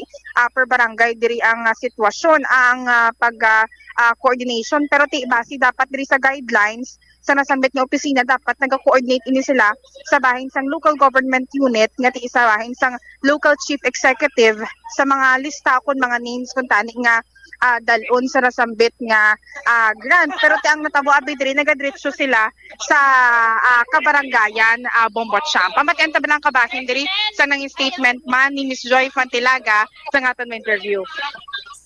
Nagligad nga mga inadlaw, madamo na sa mga reports no nga nakalabot sa kay City Administrator Melchor Tan regarding sa pagpanglista sang mga senior citizens no sa pipila ka mga kabarangayan. Ang isa lang didto nga maisog nga senior citizen nga naghambal sa iya barangay ang I think Rizal Palapala 1 diri sa city proper. So hindi lang isa, duha ka mga senior citizens no ang nagapalabot, and even ang mga iban man dira nga mga tawo sa sina nga barangay kay isa sa iban pagin nga barangay nga may listahanay sang ano ni tawag mga senior citizens nga hatagan sang assistance no. So we all know nga we have this existing expanded centenarian law no, national law ni siya, kag ti ang naga-implement sini ang aton sini nga National Commission of Senior Citizens. Although I think nabalaan naton aside from the national law, may ari na yang ordinance gidya ang Iloilo City, kag aside from assistance or cash assistance nga ginahatag sa mga senior citizen nga halin sa national nga budget, may ari pa gini ang senior citizens man diri nga qualified no nga ginahatag nga halin niya nga fund sa Iloilo City government. So since hindi lang isa duha ang concern nga nakalabot sini, ang natabo is nagletter ang aton nga city administrator Mr. Melchor Tan sa National Commission of Senior Citizens or NCSC regarding sa ginapahayag delistment or exclusion from cash assistance sa roster no under sa Expanded Centenarians Act no. So nagletter na kahapon, and ang latest naton yung information na receive na sang commission subong nga aga, kag sa bahin niya sang aton sining alkalde kay aside from our city admin, naka-receive man ang alkalde mismo. Personal nga may naga-text sa iya, and even kahapon kita ta may mga senior citizens nga nagakadto diri. So gapanawagan siya no sa National Commission of Senior Citizens nga mag-intervene aktuhan ini kay ti hindi man naton gusto nga mabahidan sang pamulitika bala ang ang assistance nga kinahanglan nga ihatag sa mga senior citizens naton kay ti I think tanan sila deserving gid nga makabaton sini no nga makalabot sila sa amo ni nga edad no nga magamit man nila sa ilang pambakato sang bulong no or pang libre na nila sa mga apo nila, ti amo malang ng ilang nga makuha man nga bulig gikan sa aton nga gobyerno. Ma'am Joy, ano gid man bala ang rason niya ang kuno may mga ano man ang problema din ang glitch sa binili ay or kaksanay sa listahan based on the letter, Ma'am Joy? Ang nabalaan lang naton allegedly no ang information nga na-receive naton nga may mga senior citizens no nga nagakadto sa barangay, and then gusto ni sila nga magpalista, pero kung ma-identify allegedly nga hindi apin no o sa iban siya nga partido naga-support, wala siya ginalista kay may gina-mention dito nga pangalan nga ti hindi man niya pang kwarta sang syudad daw amo na quote unquote no kwarta niya sang amo ning politiko or amo ning office. So pero ang point diri sang letter, Ma'am Joy, is that yung mga senior citizen nga nag-apply kung for the cash benefit man paper, it's just that hindi pag-ilistahon bangod nagasuporta sa iha Other camp. Yes, that's correct. Which is ang uswag ko no, Ma'am Joy. Nga nagasupport siya sa uswag, kag wala kag didto nagasupport siya sa uswag, so hindi siya pag-ilista Sa piyak mo. oo kay sa kay ang assistance nga na allegedly halin niya sa pihak nga camp. Ang kumbaga ang ginadelist is ang mga senior citizens nga nagasupport sa administrasyon, or I mean sa Team Uswag. Okay. So it means, Ma'am Joy, parang diri is like yung mga taktakanay sa lista. Parang ganon. Pinili Yes. na Oo. allegedly amo ning report sa inyong office. Correct. Lord. Kag isa pa gid diri sa gin-emphasize man naton sa letter nga gin padala sang aton nga city administrator nga ang ining paghatag no pag-release sang assistance nga ni wala siya kumbaga na sulod o wala na coordinate sa LGU. Bombo siyam na batian sa mga kabombo naton ang kabahin sang nanging statement man ni Miss Joy Pantilaga sang aton interview. Pero basi mayara lang sang makabig naton balang Misunderstanding? Come again? Misunderstanding o miscommunication? Hindi man misunderstanding, hindi man miscommunication base bala na confuse man ang aton sini nga mga katigulangan. Bala mo nga sa pag-intindi ko sa mga listeners nato, correct me if I'm wrong. Lain niya ang tawag siya ni, lain abi ang gamiton ta na lang tinaga. Lain ang ayuda for senior citizen. Ano senior citizen? 60 years old and above. Di ba? Lain man niya ang layi para sa mga octogenarian, I stand corrected kay gina, octogenarian sa ako naman. Octogenarians, nonagenarians, and centenarians. Bumbo Angel, no? Tagsa-tagsa sa mga local government unit, sa akong pag-insindi, may ara sang mga nagakaigo nga ordinansa.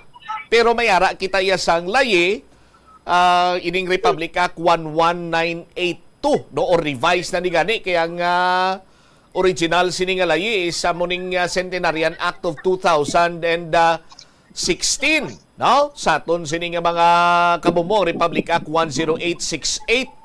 Pero revise ini siya kay ti hambaga ni President Bongbong Marcos bla. Sige, hindi naman ang iban sini, hindi naman ang kalabot sin, hindi naman na kalabot gani 90. No, kung makalabot ka siyente, automatically may 100,000 ka, so on and so forth, no, sa aton sini nga mga kabumbo. That is why nga gin panubuan gin amat-amat, no, nga sandig sa revise nga Centenarians Act of 2016, no, nga pag edad nimo 80 may ayuda ka nga batunon. Pag edad nimo 85 may ayuda ka batunon. 90, 95, no? Kag amo na ang makaedad ka isa ka gatos, ti may 100,000 ikaw sa aton sini nga mga kabumbo. Now, base bala lain ang paghangop sang aton sini nga mga katigulangan nga pagkabati nila iya nga may listahan na ito senior. May hatag kuno ayuda, no? In general na lang abi, may hatag ayuda to ang uswag, may hatag ayuda to ang sulong gugma. Basi dira bala mayara sang tawag sini gani confusion, no? Nga natabo nga kung saniin ti why ka pa yan nasakop sang Centenarian Act of 2016 or ang revise ni iya nga layi, no? Pero ti mga bay ka abi nga kap ipalistaman ko na abi. Ti mambasa pila na edad mo, ti 70 lang, 75 lang. Ti hindi kaya pwede, hindi kaya may malakip as beneficiary sandig sa layi sang Republic Act 10868 sa aton sini nga mga kabumbo. kung may benepisyo kag man nga pagabatunon, ti ina nagasandig sa kung anong existing ordinance nga syudad sa nga Iloilo kung senior citizen ang aton sini nga pag-istoryan. Base may amo sina nga mga confusion sa aton sini nga senior citizen kag kumo nagainit ang politika sa aton sini nga mga kabumbo, ti fueled by politics man siguro, Bumbo Angel, ining nasambitan nga reklamo sa aton sini iya nga mga kabumbo. Pero mas labing maayo gani nga may reklamo nga kasubong sini para mismo ang Commission on Senior Citizen or National Commission of Senior Citizen makapatigayon sa pagpangusisa. Bombo Angel? Daw mo naging sa letter bang motsyam, no? Kabahin gani kuno diri nga tido pamulitika or like the term is like something nga do hindi ma-include sa mga benefits sang sining mga ginapang grant bala kuno nga ti ginapanagtag sa mga senior citizen. Pero mas maayo man nga maklaruhan bala as of now agud nga ti iban nga mga ayuda nga nagaalabot man abi since kating mga exemption ini siya sa bahin sang layi man abi for the COMELEC nga ti election man abi, mas maayo na samtang naga-ongoing ang paghatag sang mga ayuda, maklaruhan kung sino gid man kag mga beneficiaryo abong siya makadto sa ila ang insakto man abi nga benefits nga makuha nila halin sa gobyerno sang pungsod Pilipinas, Bombo Cham. All right. Ini si Bombo Angel Pichillier Tan para sa number 1 and most trusted radio network in the country, ang Bombo Radio Philippines. Basta Radio, Bombo. Salamat kid na Bombo Angel Tan. Sa imo sini nga follow-up report. You know what, sa aton sini nga mga kauturan, hindi na ni bag-o sa aton.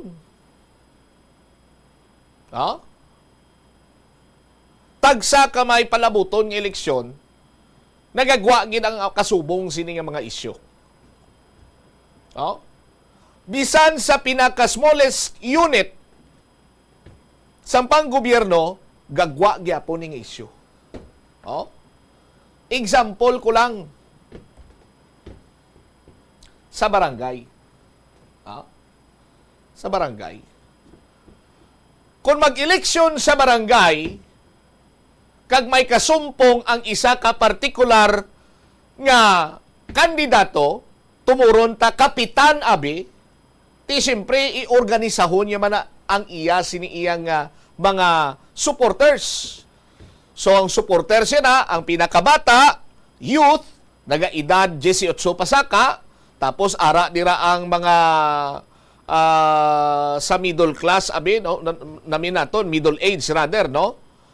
May ara man na sa mga supporters, kag subong man sa mga senior citizen, may supporters man na siya.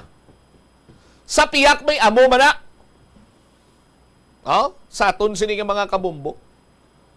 Ti basta politika gani sus Maria kagusip. Dira na da iya banwa kag daw halos tanan nga mga istorya kag matabo basta gani kontrahanay sa politika daw matabo gid. Ti iihimplo lang naton ining sa senior citizen kay ti previously sang barangay elections basta may kontrahanay gani mabatian ta man na. Hindi na siya pagilista na kay kontrapartido na. Tao na ni Umil Impistan. Di na siya paglista kay si Umel kung pistan nga padagan kapitan ni kontra si Chamuber. Di na siya paglista kay kontrapartido na. Mandam na sila mga supporter na ni Impistan na kay magdaog si Chamuber kapitan ipadimulis na tanan ila balay. Doon sakto no. Gayom si Kapo. Ay si Kap. Sakto no. Sakto man. Doon mo na dalagan kising istorya no. Kabalo ka naman nga sa barangay man ta nagdako mo.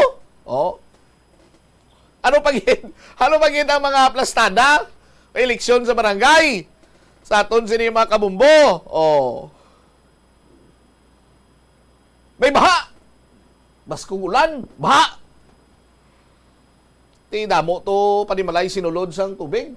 Ti karon ayuda, DSWD, bugas, noodles. karon na dumaog si Umel nga kapitan ti makadto to saka to sa barangay hall ang mga supporter santo ni Chamuber nga nagpadlagan mga kapitan mamasabikap nabahaan mga kamito kapo sulod to ang tubig sa amon balay kontrapartido kay mo ya o dito ka pangayo sa ginsuportaran mo nagligad ng eleksyon dito ka pangayo bugas kang noodles kag dilata siya saton sini mga kabumbo amo man na pagsaka na eleksyon sa syudad o sa probinsya eleksyon nasyonal amo man na gihapon saton sini nga mga kabumbo ang masubo sining istorya kabalo kamo kun ano lilintukin siya hindi na niya kwarta sang politiko.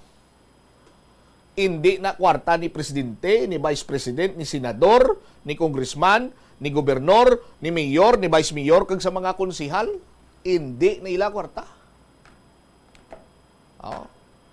Kwarta na sang gobyerno halin sa buwis sang mga trabaho, mga obreros, hindi man mga employees sa gobyerno, employees sa private sector, taxpayers money.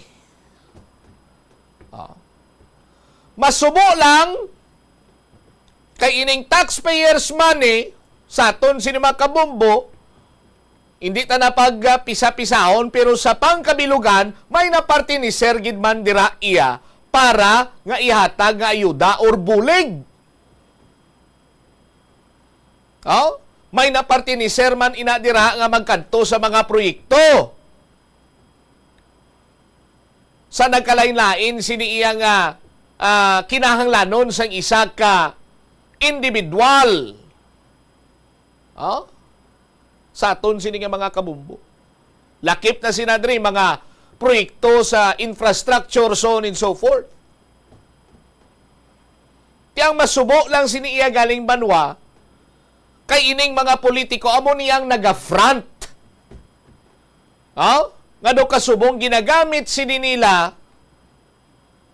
nga bawa ako gini nagtingwa to. Ako ginagamo sini, ako ginagamo sini, ako ginagamo santo. Para bulagon kamo kag do kasubong mag-angkon kamo sang kabaraslan sa ila. Pero the fact remains, hindi inailaya kwarta. Hindi man inaila katungdanan nga maghatag sila sang ayuda sa inyo. Katungdanan na iya sang partikular nga hinsya sang gobyerno just like the Department of Social Welfare Development. Nga sa karon banwa, sa pagpanghimulso ko sa mga kilala ko sa DSWD, lunsay tanan nagapamuyayaw. Kay daw halos palang kuno, pati ang ila sining nga sweldo, kuhaan para lang nga may panagtag ayuda.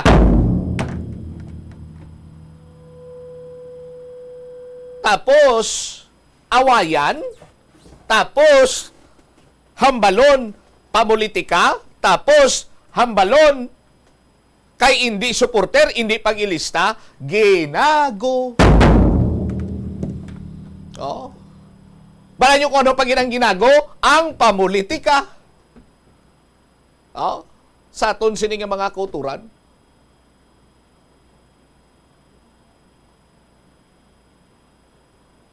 Mayo kung tani, kung bumuwelo ko na patay ako ng monitor. Mayo tani bala, kung ang kapigaduhon, kung ang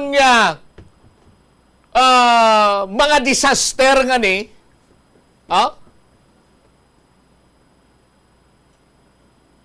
kabalo man magpili. Anong but ko silingon man sa aton sini nga mga kabumbo?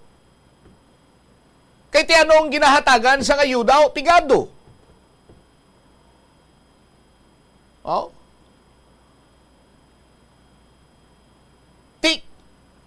Ang nagapili iya banwa, sus Maria Kagusip. Ara man kung tani ang ahensya sa gobyerno nga ila ina responsibilidad, ugali kay may nagapatig-agaw.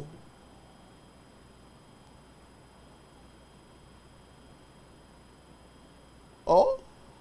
Hindi bla? Ti mas maayo man kung tani, kung pariyo man inaang plastada sa mga taxpayer. Buhinan ako bitax, tapos hambalong ko nga, o buhinan ka tax ha, ang sweldo mo sini, ang ibuhin sini nga tax sa imo, amo sini ka dako, timay tani ko makaba, ay, di punggol ya. Buhinan nyo ko tax, tapos iatag ko lang to sa mga kawatan nga ras gobyerno. Buhinan sang tax ang akon sini nga pinangabudlayan, kay kuno makanto sa proyekto sa gobyerno, igo mura, i-transfer nilang pundo, para kuno sa mga kuno infrastructure, pero gamiton gali nilang kwarta para nga masinggitan to sila nga, gabigyan ng 5,000 yan. Ay, yun ipunggol ya. Pagka mo na, hindi na lang kuya magpabuhin tax sa akong sweldo Di ba?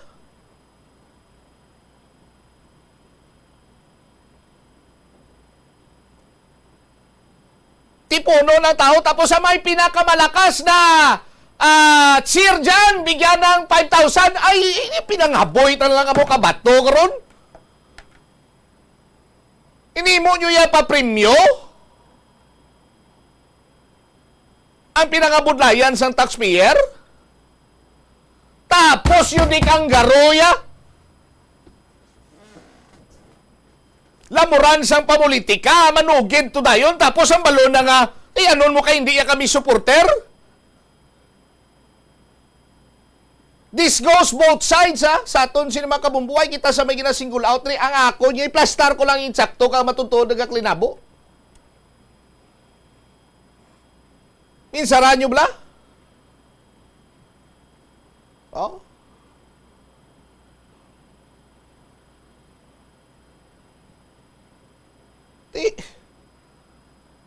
Kay man, nabulag kita, nga mga Pinoy, sa kung sinutong may damo-damo nga ginapanghatang ayuda, ti dito man kita mayod-ayod, sunod-sunod sa ila.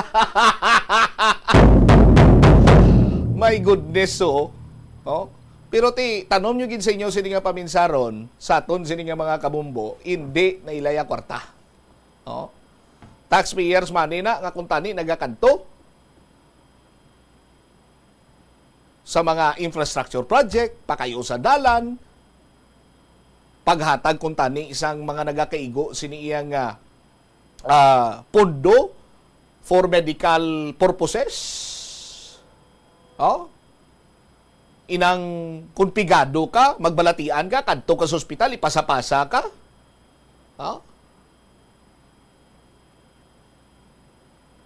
Suguon ka pa nga, pangayo to sang, ayuda sa mo ni, kaya mo. Ano pang ihampol mo nga para nga magmayo ang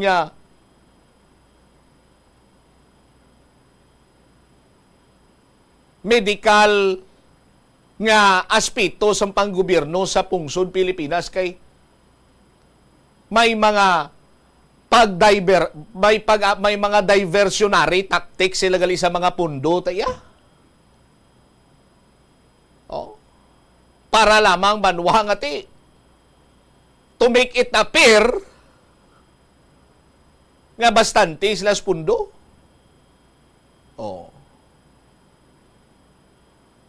Ti ko mag-amo sina, why na lang tayo buhinay tax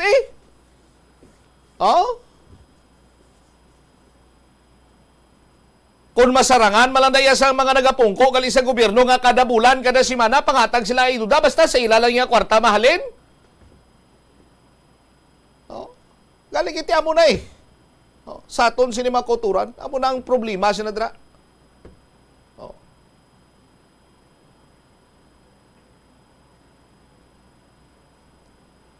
Tapos awayan pa. Kunti kagaguhan. Tapos daso ng eleksyon, ang ginapatay-patayan na itong halos maaway na sa kasilingan, danay.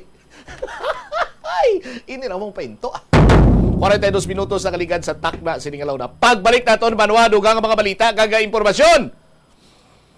May man madayon, may man hindi. Amo ning reaksyon sa mga vendor sa Iloilo Terminal Market kung makasaylog man sila sa bulan sang Mayo. Pero ang problema nila bala nyo kung ano, kinawatay, kahigko, kaghalit sang ilaga kuno sa ila sini nga mga blaligya.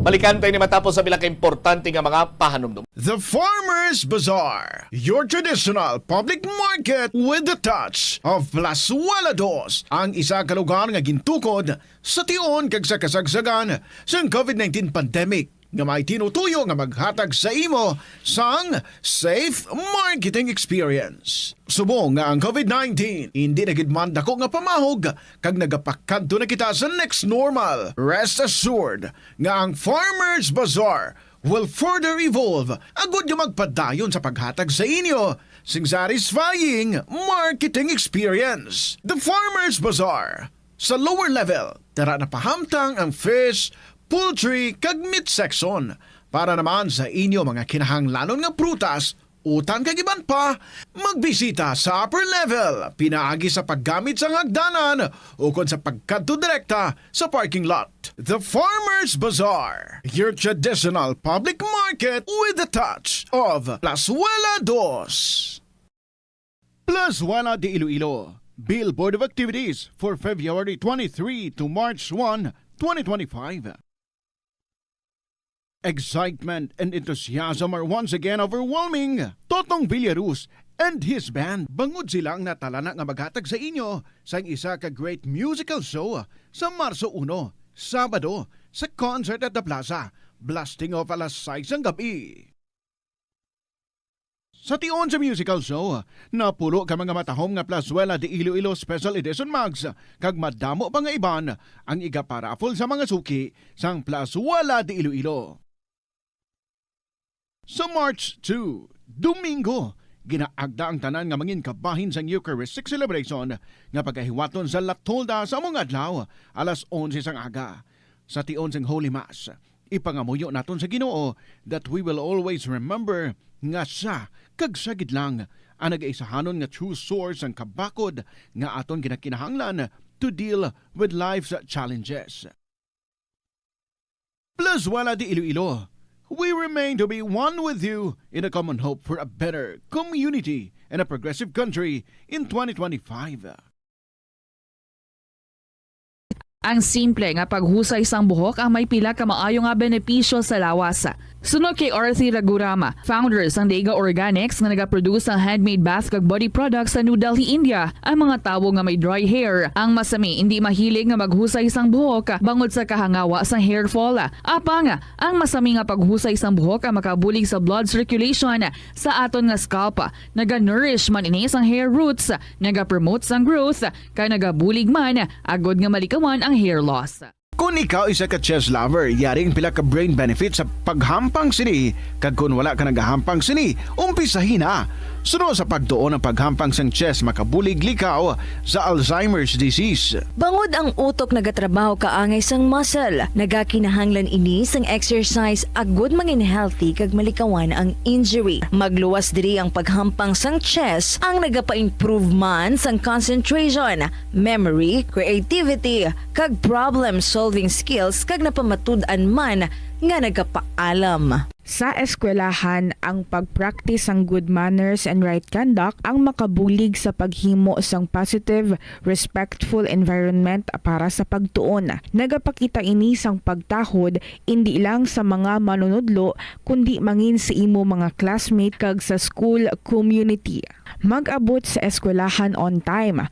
Ang pag-abot sang late sa klase kag sa aktibidad ang nagapakita sang kakulang sang respeto sa oras sang iban. Magpamati sa imo maestra o kun maestro samtang nagadiscuss ang lesson kag sundon sang maayo kun may yara sang instructions. Tawgon nga ma'am o kun sir ang imo teacher o kun staff. Kun may pamangkot, ibayaw ang kamot, agud mahatagan ikaw sang kahigayunan nga makasabat. Maggamit sang please, thank you kag excuse me kung nagaistorya sa imo classmate o kung sino man ang imo ginaatubang. Likawan ang pagpanunlog, pagbuli o kung pagpanginsulto. Mangin maayo kag may respeto sa isig kapareho. Mangin matinlo sa classroom kag school grounds. Ibutang sa basurahan ang basura kag indi pag-ihaboy sa bisan diin lang, ilabi na sa sulod sang classroom. Respetohon ang propiedad sang eskwelahan. Halungan ang mga libro kag supplies kag likawan ang mangguba sang pagabutang nga wala mo ginapanag-iyahan. Mangin focus sa pagtuon kag likawan ang pag-istoryahan na isang classmate samtang nagadiscuss ang imo maestra o kun maestro sang inyo nga lesson. Likawan ang cheating. Masami nga kompletohon ang assignments kag test nga wala nagapangopya sa hinimuan sang iban. Yari ang mga simple nga paagi agod makakinot sang tubig. Magpamunyag lang sang tanom kon ginakinahanglan kag nagakadapat. Magtala na sang adlaw kag oras sang pagpamunyag sa mga tanom kag sundon ini. Bunyagan sa makaisa lang ang mga tanom sa sinang adlaw. Antes maglas 9 sa aga ang mas nagakabagay nga oras sa pagpamunyag agod nga mas makapanalupsop ini sa mga gamot kag mangin available sa bilog nga adlaw. Mas nanamian ba ikaw magtuon sa balay ipaanggid sa eskwelahan nga madamo ang tawo? Isa ka panugyan para epektibo ang pagtuon sa balay, amo ang pagpangita sa designated area agud nga matiniran kung ikaw nagasulat, nagabasa o kung nag-review. Pwede man nga lamesa sa kusina o kung sa desk sa gawa sang inyo nga balay, pero hindi gid maghigda sa imo nga katre samtang nagatuon. Ini bagod nagakatemptar gid ikaw nga magpiyong-piyong, tubtub nga dalayon na ikaw nga matulugan. Siguraduha man nga malimpyo kag organisado ang lugar nga imo ginatun-an. Ini nga pahanumdom ang ginadulong sa imo sang the #1 and most trusted radio network in the country, Bombo Radio Philippines. Basta Radio! Bombo! Umpisa sang pandemya nangin mas conscious na ang mga tao sa personal hygiene bilang kabahina sang COVID-19 prevention. Apang magluwas sa COVID-19, madamo pa sang iban nga germs kag virus ang kinahanglan likawan agud indi mag-angkon sang sakit. Yari mga proper hygiene practices nga dapat muhimuon agud maligawan ang nagkalailain nga sahi sa balatian. Insakto nga paghugas sang kamot, pagpaligo adlaw-adlaw, pagpabilin sang good oral hygiene, pagsunod sa cough and colds etiquette. Help is available. Pinaagi sa pag-istorya, paghatag sang suporta, kag direkta nga bulig sa nagakinahanglan, mahimo mo gid nga mapunggan ang suicide kag makasalbar sang kabuhi. Santo sa World Health Organization. Ang suicide ang fourth leading cause of death sa mga kabataan nagaedad 15 to 19 anyos. Kung ikaw o kung may kilala nga nagasuprer sa depresyon, mahimo nga mag-contact sa National Center for Mental Health Crisis Hotline sa numero 0966-351-4512. Kung kaisa, bangod sa imong nga kaakig, stress kag disappointment sa kabuhi, nagadesisyon kamo nga wala ninyo ginapalibugan kag ginapadalman. Gani likawi nga maghimo sang desisyon kung ikaw ang akig. Hatagi sang oras ang imong kaugalingon, bangod ang imong first idea ang hindi mo man kung kaisa makabig nga best idea. Makabulig man nga magpangayo sang perspektibo sa ibang nga tawo, ilabi na kung siya ang nagapangatubang man sang kaangay nga sitwasyon sa ilang nga kabuhi. Kung ang desisyon nga imo ginhimo ang wala langin madalagon, hindi napagbasulon ang kaugalingon. Naga-subscribe bala ikaw sa mga serbisyo nga wala mo man ginagamit. Halimbawa, ang balayran mo na bala para nga makalantaw ikaw sang movies, pero sa tuod lang, wala naman ikaw tiyempo nga maglantaw sini. Hapos lang lipatan ang bulanan nga mga subscription sa streaming services kag mobile apps kag wala ka lang nakadipara ma-charge na ini sa imo nga bank account bisan nga wala mo man regular nga ginagamit. I-review gid ang imo nga ginagastuhan sa mga charges kaangay sini kag ikonsiderar man ang pagkanselar sa mga hindi kinahanglanon nga mga subscription agod nga mas magamit mo ang imo kwarta sa mas kinahanglanon nga mga butang. Ini nga pahanumdom ang ginadulong sa imo sang the #1 and most trusted radio network in the country, Bombo Radio Philippines. Basta Radio! Bombo! Yari ang mga household level fire safety measures nga dapat tandaan agud makalikaw sa sunog sa balay. Hindi magbutang o kung magtipon sang flammable substance o kung chemical nga makatugas ang sunog sa kusina o kung sa sulod sang balay. Ipalayo man sa mga kabataan ang pospro kag lighters. Patya ang kalayo kag baga matapos ang pagluto sa kusina. Siguraduhon nga wala nagasungaw kag pirmi limpyuhan ang mga kerosene kag gas stoves. Tandaan, ang paglikaw sa sunog sa sulod sang balay, responsibilidad sang bilog nga pamilya. Nakahibalo ka bala nga ang color ang makaapekto sang imo nga modo? Santo sa pagtuon sang American Home Shield, mayara sang correlation ang color kag mood. Kaangay sang pula nga nagapataas ang blood pressure kag heart rate. Apang mas maayo ang duag na pula kunyara ini sa kusina, bangod mas nagapagana ini sa pagkaon. Ang shades nga blue kag green ang ginaabiso paso sa mga psychologist nga nagakadapat yara sa sulod sang imo kwarto bangod ini nagapakalma sa paminsaron sang tawo. Sa pagbugtaw mo sa aga, cold baladayon nga tubig ang imo ginainom? Ay, dali lang, wait a minute, para sa ininit. Suno kay Dr. Deborah Weatherspoon, isa ka advanced practice nurse, mas maayo nga mag-inom sang alabaab nga tubig sa aga. Paathag ni Weatherspoon, iniya nagabulig sa lawas nga magpagwa sang toxins kag naga-improve sang imo blood circulation. Sa mga babayi, ang pag-inom sang alabaab nga tubig ay nagabulig man kung ikaw nagasuprer sang period cramps. Ang tambo o kung bamboo shoots mangaranon sa dietary fiber, low in calories kag power-packed sa essential nutrients. Suno sa pagtuon sang comprehensive reviews in food science and food safety, ang phytosterols kag phytonutrients sa tambo ang ideal sa pagtunaw sang harmful LDL cholesterol sa lawas. Ang antioxidants sa tambo ang essential man sa pagpabaskog sa sulod kag sagwa sang lawas. Suno naman sa pagpanalawsaw sang Journal of Ethnopharmacology, ang bamboo shoots mayara sang anti-inflammatory kag analgesic ug pain-killing properties. Magtipid sa paggamit sang kuryente, pinaagi sa mga masunod. Maggamit sa mga energy-efficient nga bumbilya, kaangay sang compact fluorescent bulbs ukon LED lights, imbis nga incandescent bulbs. Patsyo ng mga suga nga wala ginagamit. Tingbon ang mga bayo sa pagpamlansya. Himuon ang pagpamlansya isa lamang kabes sa isa ka semana.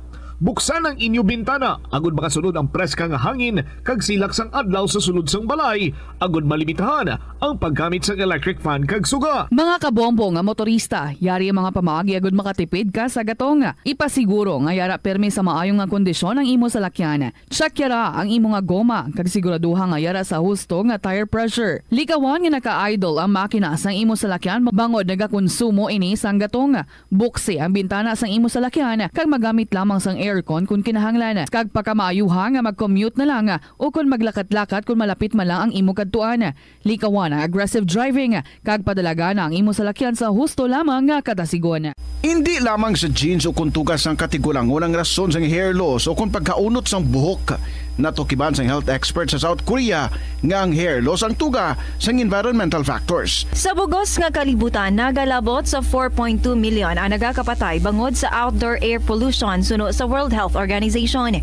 Mas sobra 90% sang populasyon sa kalibutan ang nagaistar sa populated areas sa diin ang heart attacks, aggravated asthma, irregular heartbeat kag poorer lung function ang pila lamang sa epekto sang air pollution.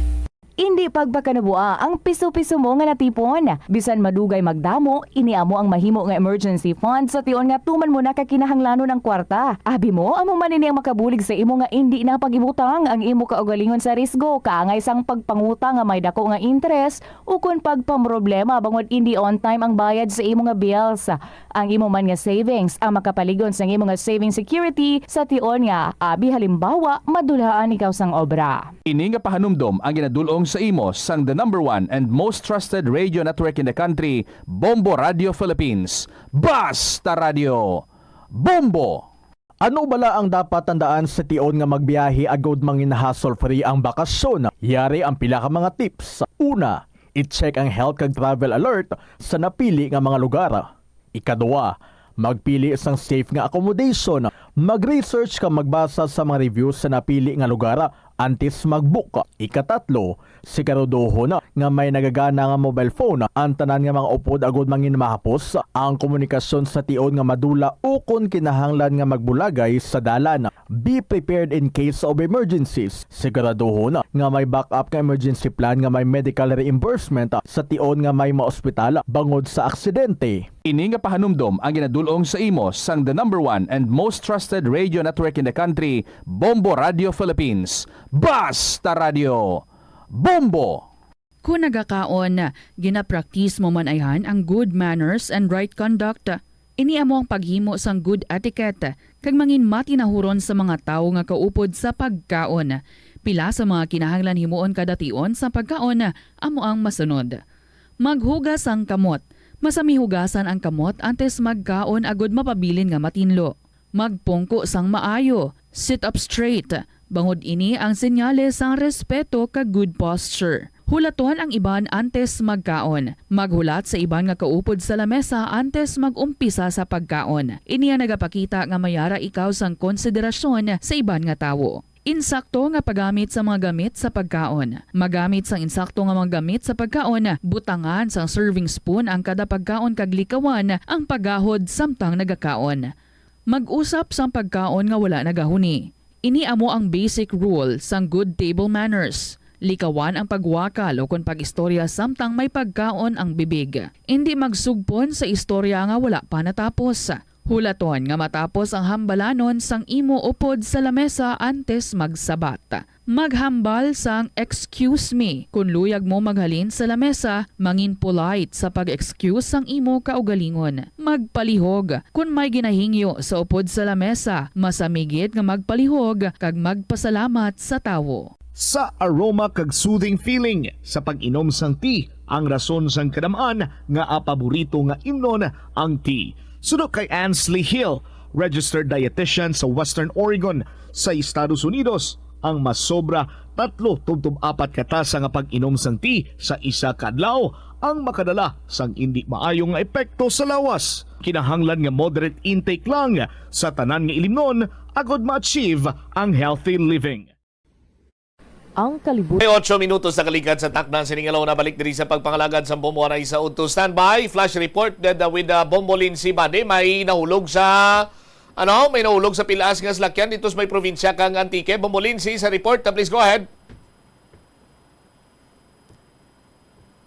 Bombo Lindsay, please go ahead. Nga ginamaneho ini sa Bombo Cham sa isa ka lalaki taga Capiz.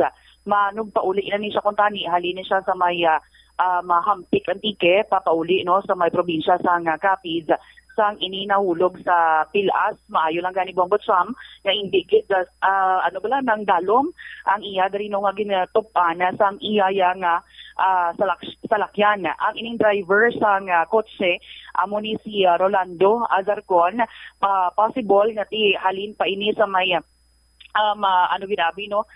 San Jose Antique bangod na ti mayara sa buwas na adlaw ang opening sa WIVRA or ang Western Visayas Regional Athletic Association meet nga tinag-check man sa mga delegates sa Capiz kay initial information isa ini siya ka manunudlo dito sa may probinsya sa Capiz Bombo Cham maayo man kay ti gilayon siya nga narespondihan nakitaan siya sa mga barangay officials sa barangay Igbukagay, ang barangay Igbukagay ni Bombo Cham, dari man nahulog pala ang ining seres basto bala nga kapatay sang 19 ka mga individual. Dra man nahulog sa pilas ang ining coach nga ginamaneho ni Mr. Azarcon.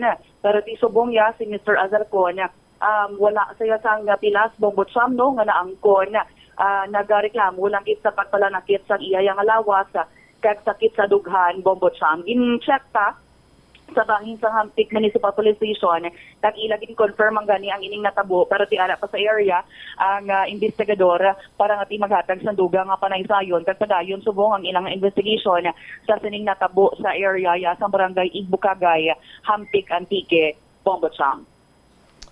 Alright, pero why naman sa iban nga sakay sini isa lang siya?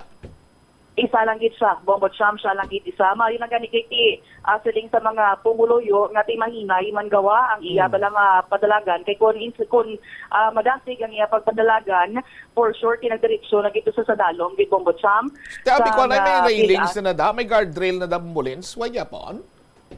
May ara sa area sang kung sari nahulog ang ining series bus to bala nagligado 2023 pero ti sa iban niyang area ni sa mo ng curve di bala ang alagyan Bombo Cham may ara nga area nga ti wala sang railing sa kilid.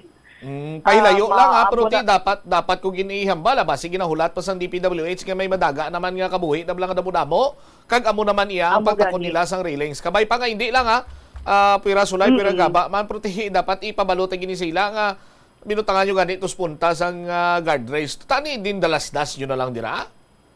Amo gani po Cham i-check tani with provincial government sang Antique and also sa DPWH. Flash report ini si Bombo Lindsay Ermitanyo Bade para sa the #1 and most trusted radio network in the country ang Bombo Radio Philippines Basta Radio. Bombo. Salamat gid Bombo Lindsay Bade. At least kung magtakop Aryo, may sus. May nabasahan lang ko bala. Why sila ginhatagan sang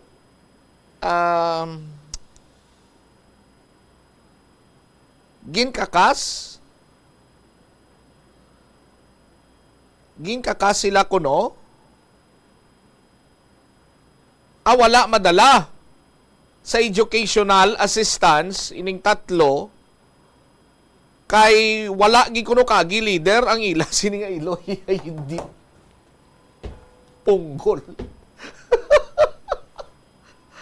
Amakon mo sila. May eskwela ang estudyante. Gusto sang ginikanan mapatapos sa ila sila kabataan. Ugaling kay Pigado. Ti sangsan upa nangin requirement nga dapat mangin leader sa isa ka politiko para matagad kay educational assistance. Kung ano galing ang tawag Bumbumel? Ilang do consultable ka man bala? Ano na? Kung qualified ka nga halatagan gid man sang educational assistance, kiti Pigado, so on and so forth, no? Ara na may bago nga requirement sa nga required dapat leader ka na. Grabe na gid ang Pilipinas, no? Patindog lang ko bunggalo to sa Marsa Bumbuumel magamos. Anyway, lang na ako sinigat simpo risaton siniga pagpangalagan standby na kamo sa kapon lamang program kaupod sa kay Tita Regine. Ismomot siya mablanco over gabilin sa imo. Sama na nga hapon, may God bless us all. Para sa the number 1 and most trusted radio network in the country, ang Bombo Radio Philippines. Basta Radio Bombo! The Farmers Bazaar, your traditional public market with the touch of Plazuela Dos, ang isa ka lugar nga gintukod sa tion kag sa kasagsagan sa COVID-19 pandemic nga may tinutuyo nga maghatag sa imo sang safe marketing experience. Subong nga ang COVID-19 hindi na gid man dako nga pamahog kag nagapakadto na kita sa next normal. Rest assured nga ang Farmers Bazaar will further evolve agud yung magpadayon sa paghatag sa inyo sing satisfying marketing experience. The Farmers Bazaar. Sa lower level, tara na pahamtang ang fish, poultry, kag meat section para naman sa inyo mga kinahanglanon nga prutas, utan kag iban pa, magbisita sa upper level, pinaagi sa paggamit sa hagdanan o kon sa pagkadto direkta sa parking lot. The Farmers Bazaar, your traditional public market with a touch of Plazuela Dos. Plazuela de Iloilo, Billboard of Activities for February 23 to March 1, 2025. Excitement and enthusiasm are once again overwhelming. Totong Villaruz and his band bangod silang natalana nga maghatag sa inyo sa isa ka great musical show sa Marso 1, Sabado, sa Concert at the Plaza, blasting off alas 6 ang gabi. Sa tion sa musical show, napulo ka mga matahom nga Plazuela de Iloilo Special Edition Mags kag madamo pa nga iban ang igaparafol sa mga suki sang Plazuela de Iloilo. Sa March 2, Domingo, ginaagda ang tanan nga mangin kabahin sa Eucharistic celebration nga pagahiwaton sa Latolda sa mga adlaw alas 11 sang aga. Sa tion sang Holy Mass, ipangamuyo naton sa Ginoo that we will always remember nga siya kag sagid lang ang nag-aisahanon nga true source ang kabakod nga aton ginakinahanglan to deal with life's challenges. Plazuela de Iloilo, we remain to be one with you in a common hope for a better community and a progressive country in 2025. Ang cabbage o kon repolyo masaming nga panakot sa aton mga linuto. Suno kay Vanessa Voltolina. Ang cabbage isa ka excellent source ng vitamin C nga importante para sa pag-maintain sang strong immune system. Ang glutamine isa ka amino acid sa cabbage, isa ka makusog nga anti-inflammatory agent nga nagabulig sa pagbuhin sang joint pain, arthritis kag allergies. Ang cabbage naga-contain sang vitamin K kag antioxidant nga anthocyanin nga naga-boost sang mental function kag concentration. Nagasala ka bala sa imo nga tulunan kag daw hindi ka makahibalo kung ano ang imo nga unahon? Kung magtuon ikaw, siguraduhang anay nga nakakaon ikaw sang maayo, agud nga maka-function ang imo nga utok. Kung gusto mo ang snack, siguraduhan man nga na-preparar na ini antes pa man ang imo study time. Bangod basi, mawili ikaw sa pagkuti sang imo nga pagkaon, kag ma-distract ikaw sa imo nga tulunan. Siguraduhan man nga tapos na ang imo nga olobrahon sa sulod sang balay para nga makalikaw sa interruption, kag para sigurado naman nga maka-relax ikaw kung matapos mo na ang pag-review. Ini nga pahanumdom ang ginadulong sa imo sang the #1 and most trusted radio network in the country, Bombo Radio Philippines. Basta Radio! Bombo! Yari ang mga simpleng nga paagi agod makakinot sang tubig. Tinguba ang mga lalabahan kag tinguba man ang pagpanglaba. Ang pagpanglaba sang isa ka bes sa isa ka semana ang nagakinot sang nagalabot sa 50 litro sang tubig. Kung nagagamit sang washing machine, iset ini sa mas manubo nga wash cycle. Makakinot ka na sa tubig, makakinot ka pa sa enerhiya. Ang cyberbullying among paggamit sang offensive kag masakit nga mga tinaga online na ukon pinaagi sa text. Ang bullying ang nagatuga sa kasubok kag depresyon sa biktima. Magluwas ni, magabatyag siya sang kaakig, pagkadula sang interes sa mga butang nga iya naluyagan kung ikaw ang ginbully. Una nga tika nga imo himuon, amo nga magpangayo sang bulig sa tawo nga imo masaligan. Paano ka bala makabulig nga mauntat na ang bullying? Simple lang, don't be a bully. Hindi mag-post online nga makahatag sang sakit sa balatyagon sa isa ka tawo. Yari ang mga epektibo nga pamaagi agud mapabilin nga safe ang pagkaon sa imo pamilya. Ipabili ng katinlo. Maghugas sa mga kamot bago mag-uyat sa pagkaon, kag masami nga himuon ini sa tiyon nga naghahanda ikaw sa pagkaon. Maghugas man sa mga kamot pagkatapos nga nagamit ikaw sa kasilyas. Hugasan kag tinluan sa maayo ang lamesa kag tanan nga mga kagamitan sa paghanda sa pagkaon. Siguraduhon man nga safe ang kusina kag pagkaon gikan sa mga insekto, mga peste kag iban pa nga mga sapat. Ini nga pahanumdom ang ginadulong sa imo sang the #1 and most trusted radio network in the country, Bombo Radio Philippines. Basta Radio! Bombo! Kung ikaw ang nag-stay sa hotel, ang pag-practice ng good manners and right conduct ang importante man sa pagpasiguro nga manami ang imo experience kag ang experience ng iban nga tawo. Makitaan sa hotel ang staff, guest, kag management. Gani ang proper etiquette ang kinahanglanon agud ma-achieve ang harmonious environment. Mangin polite sa hotel staff. Tamyawa sang hello o kung good morning ang hotel staff. Ipakita na nagarespeto ikaw sa ila katungdanan kag trabaho. Magamit sang please kag thank you kung mayara ikaw nga request o kung hingyo sa ila. Kung nagsala sila sa imo gin-request, magpabilin nga kalmado sa gihapon kag indi na magpangakig pa o kung mangin demanding. Kung ang hotel staff naghatag sang manami nga serbisyo, mas maayo kung maghatag sang tip bilang token of appreciation sang ilang hard work. Sundo ng check-in kag check-out times. Mangin mindful sang check-in kag check-out times sang hotel agud malikawan ang inconvenience sa staff kag iban pa nga guest. Sundon ang no smoking policy kag iban pa nga pulisa.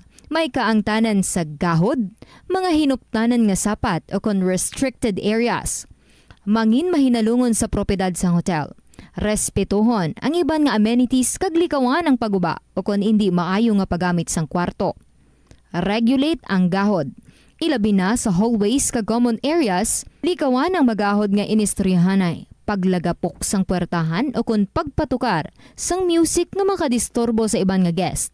Maghatag sang maayo nga feedback kung mayara ikaw sa good experience sa hotel. Kung na-enjoy mo man ang imo nga pagdiner, magbilin sang positive review o kung magpabutyag sang pagpasalamat sa staff kung mag-check out. Hindi man malain ang mag-loan, ilabi na kun major ang imo balak loan. Kaangay abis ang balay o kun salakyan nga kinahanglanon mo gid. Apang panugyan bala sa mga eksperto, kun dako gid ang imo baklon, ang cash gihapon ang best, safest kag cheapest nga option. Kun cash ang imo gamiton, malikawan mo ang interest kag sampaw-sampaw nga utang nga masami naga-require pa sang binulan o kun tinuig antes mo mabayaran. Apang paminsara nga kung ikaw may sinuptan sa bangko, mahimo pa ini makatipon sang interest nga mahimo mo bukadon sa tion sang purchase. Ini nga pahanumdom ang ginadulong sa imo sang the #1 and most trusted radio network in the country, Bombo Radio Philippines. Basta Radio! Bombo! Wala sang adlaw nga ginapili ang mga aksidente. Gani ari ang mga tips nga dapat tandaan sa tion nga nagamaneho. Una, regular nga i-check ang kondisyon sa salakyan, lakip diri ang tire pressure, bastante nga oil kag brake fluid, kag ang side mirror ang dapat nga yara sa insakto nga anggulo. Siguraduhon nga hugot pa ang mga breakers kag matinlo ang air filter. Ikaduha, mag-seatbelt apisar malapit lang ang kaduan. Ikatatlo, mag-signal sa tion nga nagaliko. I-on ang signal light kung ikaw ang yara sa ginabanta 300 katapaka halin sa imo likuan. Ini nga pahanumdom ang ginadulong sa imo sang the number 1 and most trusted radio network in the country, Bombo Radio Philippines. Basta Radio! Bombo!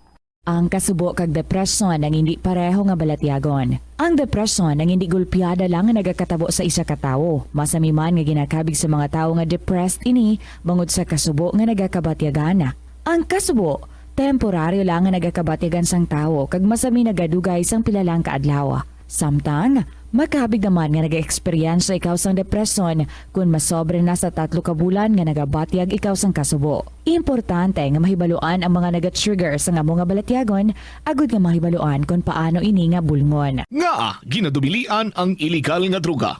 Makamamatay. Ang nagagamit sang shabu posible mapatay tungod sa cardiac arrest o kung hindi gani tungod sa drug overdose. Makaguba sang lawas. Makadulot ini sang pagkaguba sang kidney o kung pag-angkon sang hepatitis. Posible man nga malatnan sang acquired immune deficiency syndrome o kung AIDS. Maglikaw sa illegal nga droga para sa matawhay kag malinong nga komunidad kag pamilya. Nagaproblema kagid bala kung paano magkasupod sang kwarta bangod sa wala tuong nga galastuhan. Better management ang kinahanglan dira. Isa ka tip abang spending awareness. Magamit sang money management app o kung pwede man nga malista mo agud nga matrack o kung masundan mo ang imo gasto sa nagkalain-lain nga kategorya. Diri mo mahibaluan kung pila ang imo gasto sa hindi manggid kinahanglanon kaangay sang pagkaon sagwa, entertainment kag bisan ang adlaw-adlaw mo nga pagpangape-kape sagwa nga tuman ka gasto. Kung maedukar mo na ang imo kaugalingon sa sini nga mga andan mo, sigurado nga makahimo ikaw sang plano kung paano ikaw maka-improve. Ini nga pahanumdom ang ginadulong sa imo sang the number 1 and most trusted radio network in the country, Bombo Radio Philippines. Basta Radio! Bombo! Yari ang mga simple nga paagi agud makakinot sang tubig. Kaayuha ang mga taga sa tubo ukon hose. Hindi tanan nga taga sa mahapos kagilayon nga makita tungod ang mga tubo ukon hose ang nakalubong sa duta ukon semento nga bahin sang balay. Kung magsigi ang mga tagas nga ini, mahimo nga magalabot sa 10,000 ka litro sang tubig ang mausik sa isa ka tuig. Maggamit sang leak detection tool ukon magkonsulta sa mga eksperto kung may pagpangduwa-duwa nga may tagas sa mga tubo sang tubig agod ini gilayon nga Ito ang Bombo Radio Philippines. Fully digitalized. Numero 1 sa balita, komentaryo, drama at serbisyo publiko. Bombo Radio Philippines. Bombo Radio Philippines. Ang inyong number 1 at most trusted radio network in the country. Basta Radio Bombo! Hello and good afternoon, kids. Sa inyo tanan mga kabombo, welcome to sa kahapon lamang program. Ini si Tita Regine. And today, of course, padayon na naman kita sa pagdulong sa inyo sa mga kasaysayan. Last hurrah para sa bulan sa Pebrero. February 28, 2025. Buwas ba? Masandukot na ni. Ang kampanyahan ay locally. Check ta ang ato nga Elections Day Countdown.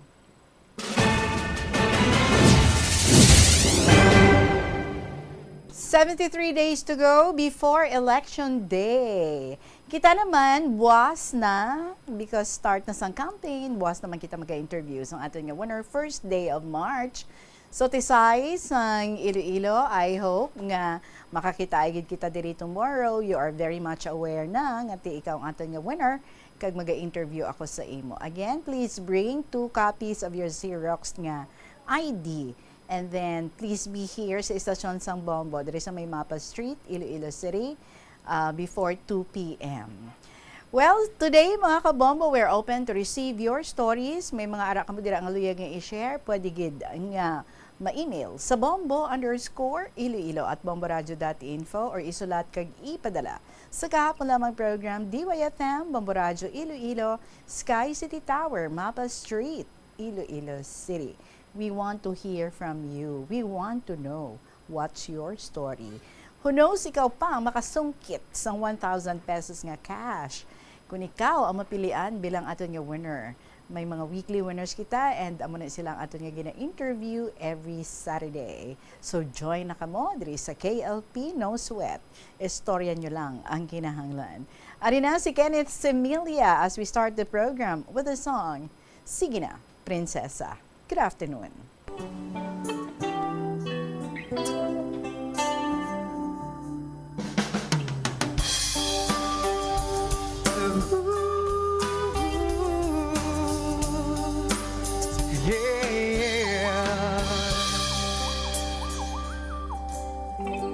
Pag pinagmamasdan ang iyong kagandahan, tuwang nararamdaman di mapantayan. Sa daming naliligaw sa'yo, kung siyang napili mo, sadyang pinagpalang magkaroon ng tulad mo. Oo, nasa'yo na ang lahat. Sa totoo lang, higit pa sa sapat. Sige na, sige na, sige na. Oo na, wala nang iba pang papatibok ng puso ko. Katulad na ginagawa mo, hindi na dapat pang mangamba. Puso ko ay nabihag mo na, walang ibang mahal kundi ikaw, o aking prinsesa.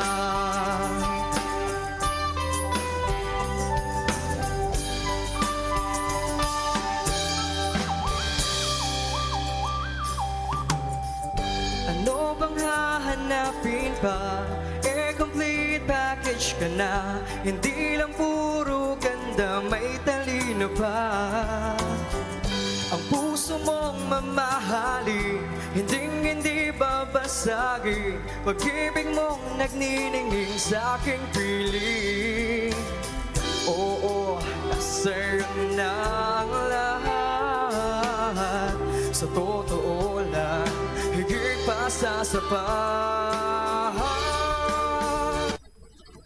Sige na, sige na, sige na. Oo na, wala nang iba pang papatibok ng puso ko. Katulad na ginagawa mo, hindi na dapat pang mangamba. Puso ko ay nabihag mo na, walang ibang mahal kundi ikaw, aking prinsesa. Kung isa-isahin ang maganda sa'yo, baka di naman tapos ang kanta na to. Sa ganda mo pa lang, marami na akong nasulat. Huwag na yung iba, baka kasi sila magulang. Sa bawat tingin, maganda. Pumupuso ang mata pag nakikita ka. Para kang bulaklak na bawal kong pitasin. Parang ang ulang na, bawal kong papakin. Di ako marunong mag-rap, pero para sa'yo, ako'y magpapanggap. Di kayang mag-double time o kaya mag-triple time. Sa'yo lang buong time, sa iba wala na. Sige na, sige na, sige na. Oo na, wala nang iba pang papatibok ng puso ko. Katulad na ginagawa mo, hindi na dapat pang mangamba. Puso ko ay nabihag mo na, walang ibang mahal kundi ikaw, o aking prinsesa. O aking prinsesa. O aking prinsesa. O aking prinsesa. O aking prinsesa. Kenneth Semilia, sige na, prinsesa. Huwag ka nang magpakipot. Anyway, 21 minutes after 2 o'clock. Sige, diretso kita ha, sa aton nga unang sulat para sa sining hapon with pictures. So, salamat, Gid. Sa aton nga letter sender, si Miss B, sang 5th District. Nagasiling sa iyang sulat, sa aton nga pagpangabuhi, gusto ko ipaabot sa tanan mga tagpalamati, Tita Reg, nga sa tanan nga pagtilaw sa kabuhi, ang Ginoong Diyos gid lamang ang aton saligan nga palapitan. Sa liwat, si Miss B ini Tita Regine nga luyag i-share ang akon kabuhi kung paano nga ginpapag-on ang akon pagtuo sang mga pagtilaw. paagi sa akon mga kabataan. Diri ko umpisahan ang istorya.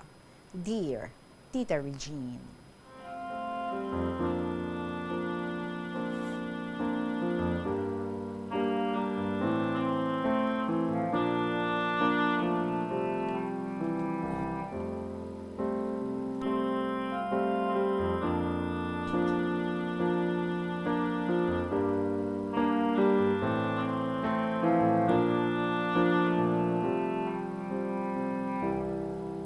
Year 2022-2023.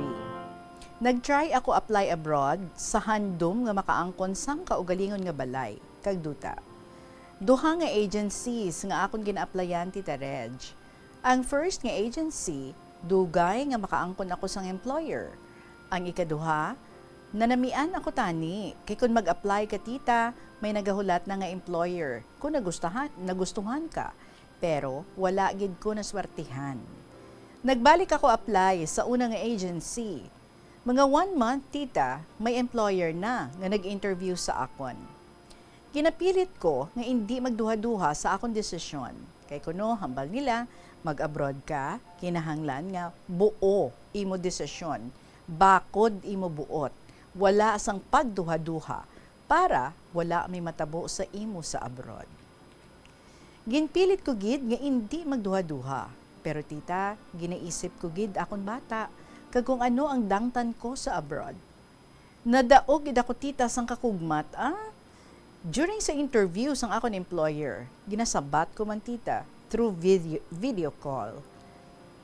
Namangkot ang employer kung kabalo ako kuno mag-operate sang washing machine, rice cooker, kabalo ka mamalansya, ano ipakaon mo sa bata, paano mo ma-handle ang pag-obra sa sulod balay, kadungan nga may balantayan ka nga bata.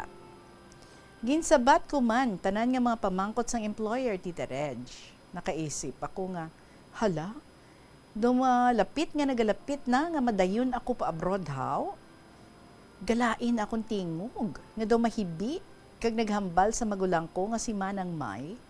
Mawa ko tita nang mabalaan ko lang nga maayo ang kahimtangan ni Toto, mangin maayo naman akon buot kung ara na ako sa abroad. Amo man ina ang ginhambal ko sa magulang ko nga si Inday, tita. Nagsabat sila sa akon, hindi ka na magkabalaka diri kay Toto. Ang imo isipon, ang kaugalingon mo kung ato ka na sa abroad. Bata ko ina si Toto, Tita Reg. Kag naghambal si Manang, hindi ka magkalipat nga magsimba didto. Sabat ko siya nga, amo man ina akon ginapamensar nang. Samtang nga nagalakat ang inadlaw, di taga pangamuyo gid ako. Pagkabalo ko nga hindi Domingo akong day off, nakaisip ako nga hindi ko gali kasimba didto ya. Samtang gatawag ang employer, nagutong kag nauhaw ako tita. Pagkatapos naman istoryahanay, nagbakal ako fried chicken sa higad-higad. Tapos, ginbuka ko ang butong nga lubi, ginbutangan ko ivap, baw, gamay na lang bilin, kag daw maubos ko na. Pagkagabi, nanyapon kami kabana ko, hambal ko. Kung amo sinisiguro kalasay ang pagkaon sa Singapore, sigurado ako nga hindi gid ako maka-adjust ng pagkaon nila didto. Gani, diri pa lang, i-practice ko na ang pagkaon sa mga malasay nga pagkaon. Tapos tita, nadumduman ko nga wala pa gali nag-abot ang akon nga menstruation. Nagulat pa gid ako 7 days, basi mag-abot pa akon pamulanon. Pero tita, wala gid. Nagpa-serum na ako, kag positive gid tita. Ahay, amo na lang ang pagkanugon ko. Hambal ko, umpisa na tani sa mga handom ko. Nagbusong pa kuya. Ginpadalman ko panumdum tita. Isip ko, amo iniguro ang plano sang Diyos sa akon nga matabo. Kag hindi ang plano ko.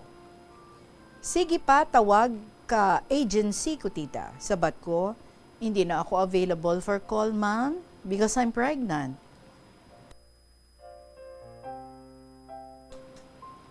Amo man ang miga ko, hambalya. Kung gusto ko kuno, may miga ang employer niya nga gapangita. Sabat ko, gabusong na kuya miga. Tiyambal sa miga ko, ahay, basi hindi pa para sa imo ang Singapore. Galakat ang binulan, gadako na akong tiyan. Kung kaisay, hindi ko gid matolerate ang kasakit. As in, sakit ulo ko, kag kalawasan. Namangkot mga upod ko sa obra. Pila na kabulan tiyan mo? Sabat ko, 4 months na. Hambal nila, baw, makakadako sinahaw. Sabat ko, tuod. Basi kapid na. Ay hambal ko, ba kung kapid ini siya, bakuta na ako. Kay gusto ko ba lang tita, 3 lang akong plano nga bataon. Pero sabat ko sa ila, hindi man guro. Basi tubig lang, kay ti pala inom ako tubig. First visit ko sa hospital, 7 months na akong tiyan, Tita Reg, para nga magpa-prenatal. 8 a.m. na ako nakakadto. Kagalaba gali isang pila. Kadugay man sang hulat ko nga matawag ako number. Nagpuli anay ako sa boarding house, lapit man lang sa hospital, Tita Reg. Pagbalik ko sa hospital, ay natawag na gali ako number. Sa ako na ang gina-interview sang doktor, tapos gin-IA, baw, 1 cm na ako kuno. Gipamangkot ko nila kung gasakit balikawang ko, hambal ko wala man dok. Gipapahuway ko nila tita, hambal ko mangihi ko blaanay. Baw tita, na-trap ako sa CR. Maayo lang, may nangihi. Hambal ko may tawo pa diri, hindi ako kagwa, hindi ko mabuksan, hindi ako kasarang magbukas. Gasinggitan ako, samtang kasabat sa ila. Tita ang doktor nagtawag na sa akon, hambal sang guard, pahiga dira ma'am, kay sipaon ko ang puwerta. So mo to, nga naghalog na ang lock, kag nakagwa na ako. Tita, pag ay iliwat sa akon, 2 cm naman ako kuno. Sa lipot nga istorya, nagdesisyon sila nga i-admit ako sang nag 3 cm na. Kag nahinalian gid ako tita. Grabe nga pamensar akon. Kay first time ko i-admit. Kag didto na balaan namon nga twin gali. Akon ginabusong tita. Pero wala gid ako nagsugot nga i-CS nila ako. Kaluyan tita. Nadala ko hasta 38 weeks ang akon nga twin. Pero, puwerte man nga paghalong tita bed rest, pila pa kabilog nga progesterone ang naubos, hehehe. So, gin CS kida ko after 38 weeks, kay cephalic transverse ang twins. Tihasta na lang diri ang akong nga sulat, tita, madamo nga salamat sa pagbasa, more power sa imong programa, ka God bless us all, ang matinahuron, Miss B, sang 5th District of Iloilo. And you can see sa picture, mga kabombo, si Miss B, kaupod ang iyang nga twins. Grabe no? So, first time mo yang prenatal at 7 months ang imo nga pagbusong. Supposedly, di ba, after nga nabalaan mo, dapat monthly na. But, mayo lang, no? Ngati, na-deliver mo man sila sang masulay, although gin CS ikaw, and okay man, no? At least healthy man ang imong mga babies. So ginpahigad ang mga plano anay. Kay ti kung kaisa mo na bala, no? Nagaplano kita sang aton nga mga plano, pero mas mataas pa gid ang plano sang Ginoo para sa aton. Ti thy will be done gidya. Alright. Sige, thank you so much sa imo, Miss B, sa 5th District of Iloilo. Salamat sa imo nga liwat nga pag-share sa imo istorya diri sa kahapon lamang program. 13 minutes after 2 o'clock, magapanambalik ang KLP pagkatapos ng pila ka mga importante nga mga pahibalo. Yari nga mga epektibo nga pamaagi agud mapabilin nga safe ang pagkaon sa imo pamilya. Lutoon sa maayong pagkaon, ilabi na ang karne, manok, itlog, kag mga seafoods. Sa pagluto sa mga pagkaon nga may sabaw o konsarsa, pabukalan, kag paturon nga nagalabot ini sa 70 degrees Celsius ang temperatura. Bago kaunon, initon sang husto ang mga nabilin nga mga pagkaon o konsudan. Taguon ang pagkaon sa husto nga temperatura. Hindi pag-ibilin ang naluto nga pagkaon sa ordinaryo nga temperatura sa sulod sang 2 ka oras. Ibutang gilayon sa refrigerator ang luto nga pagkaon kag mga pagkaon nga madasig mapanos. Ipabilin nga mainit o kung masobra sa temperatura nga 60 degrees Celsius ang luto nga pagkaon, bago ini ihanda sa imo pamilya. Hindi pagtaguon sa madugay ang pagkaon mangin sa refrigerator. Ini nga pahanumdom ang ginadulong sa imo sang the number 1 and most trusted radio network in the country, Bombo Radio Philippines. Basta Radio! Bombo! Hindi ako Kada 39 segundo, may isa ka tawo nga nagakabiktima bangod sa paggamit sang computer. 8 ka milyon sa kada tuig ang ginaatake sang hacker. Likawan ang mangin isa sa biktima, mangin mahinalungon sa mga ginapanghatag nga impormasyon, protektahan ang kaugalingon, paggamit sang internet pasangkaron. Ini nga pahanumdom ang ginadulong sa imo sang the number 1 and most trusted radio network in the country, Bombo Radio Philippines. Basta Radio! Bombo! Kunyara ikaw sa balay sang iban, importante ang pag-practice ang good manners and right conduct sa pagpakita sang respeto sa tagbalay, sa ila space, kag sa ila pamilya. Be punctual. Kung ginimbitar ikaw sang tagbalay nga magkadto sa ila, mag-abot sa kinistoryan nga oras, hindi tuman ka temprano kag hindi man tuman ka late.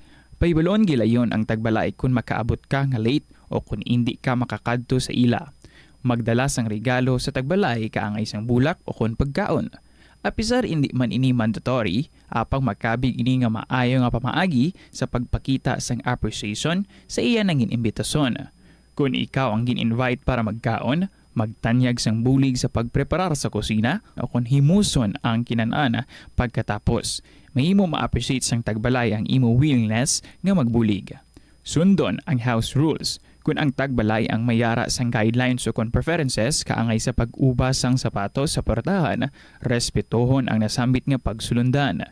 Maglisensya kung maggamit sang personal items, hindi mag-assume nga mahimo ka mga makagamit sang banyo, remote control o kung iban pa nga personal items nga wala sang permiso. Masami magpasalamat sa tagbalay sa pag-imbitar sa imo sa ila balay. Kung ikaw ang ginserbehan sang pagkaon o kung ilimnon, ipabutyag ang imo appreciation sa pagkaon. Simple nga thank you kag pagdayaw sang pagkaon ang makahatag sang smile sa tagbalay. Pila ng imo edad? May savings ka na bala? Ang iban sa ato nagakabudlayan magkinot o kung mag-save sang kwarta. Apang paano bala iniumpisahan? I-separate ang wants kag needs. Pamangkuton ang kaugalingon kung bala kinahanglanon gid ang imo nga baklon. Kung ginakulang ka na sang kwarta, hindi ini dapat pagastuhon sa butanga hindi man lang importante.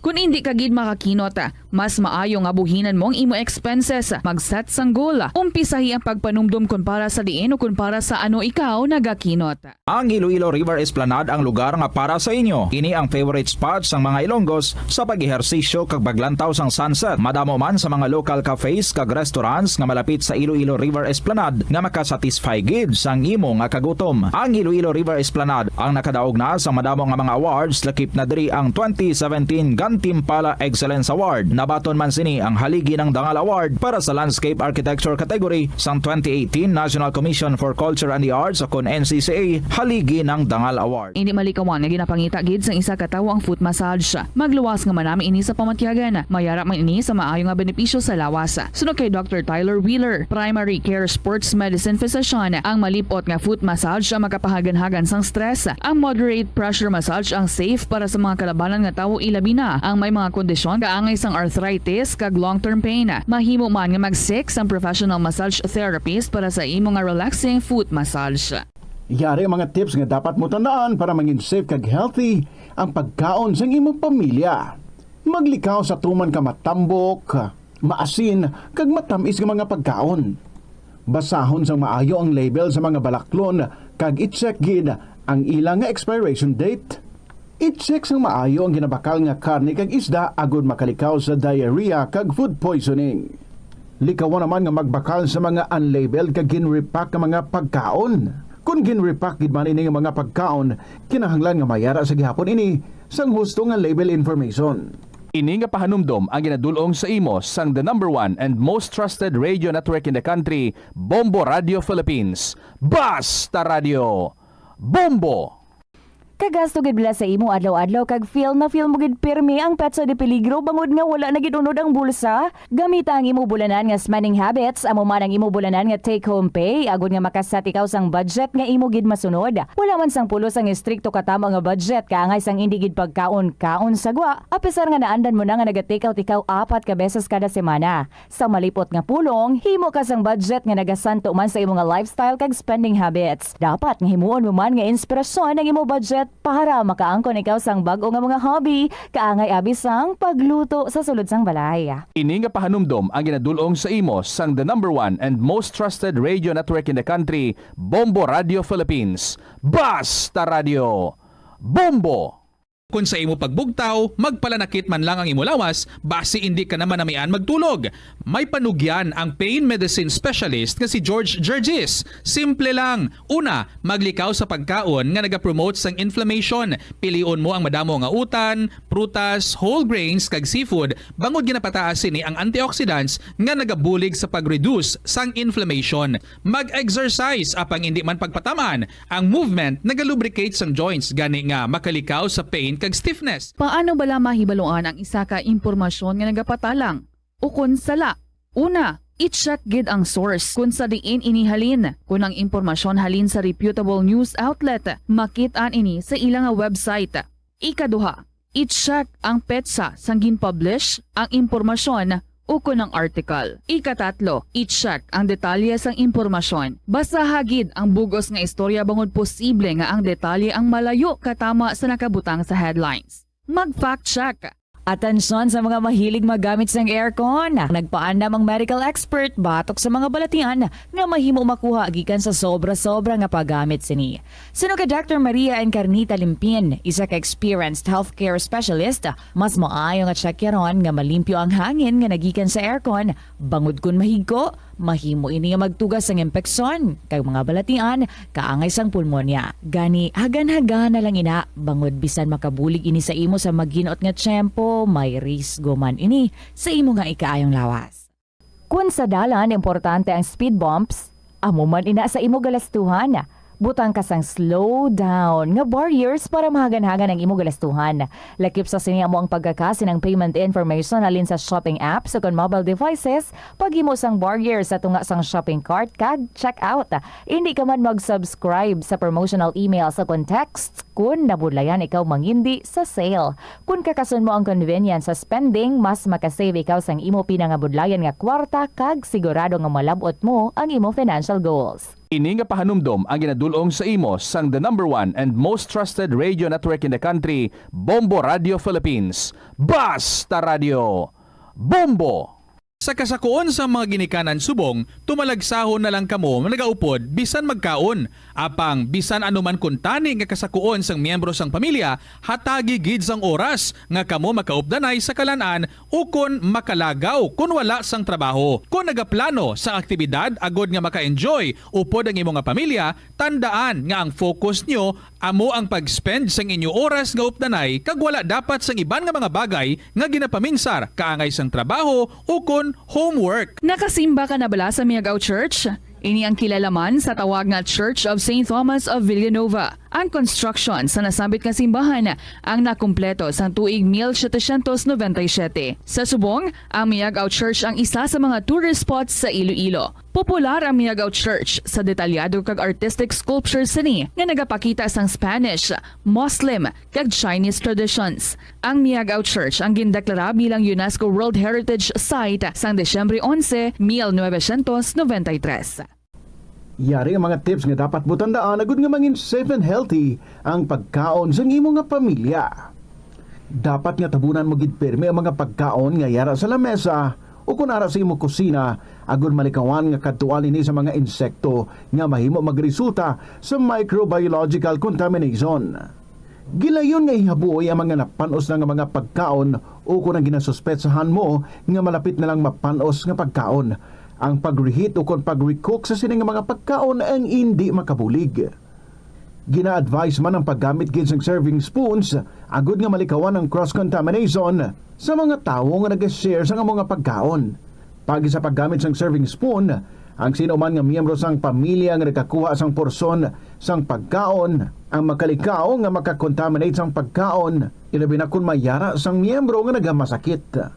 Ini nga pahanumdom ang ginadulong sa imo sang the number 1 and most trusted radio network in the country, Bombo Radio Philippines. Basta Radio Bombo! Paano bala magpain sang basura sa panimalay? Magpreparar sang separado nga suludlan para sa wet kag dry kitchen waste. Magpreparar sang duha ka mga suludlan para sa dry waste sa bilog nga balay, isa sa plastic kag isa sa papel.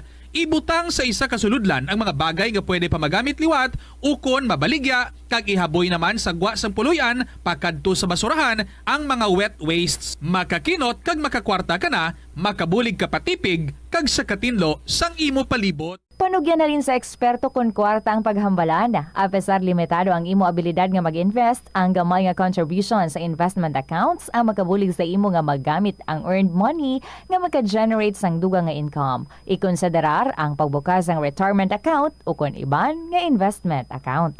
Ini nga pahanumdom ang ginadulong sa imo sang the number 1 and most trusted radio network in the country, Bombo Radio Philippines. Basta Radio Bombo!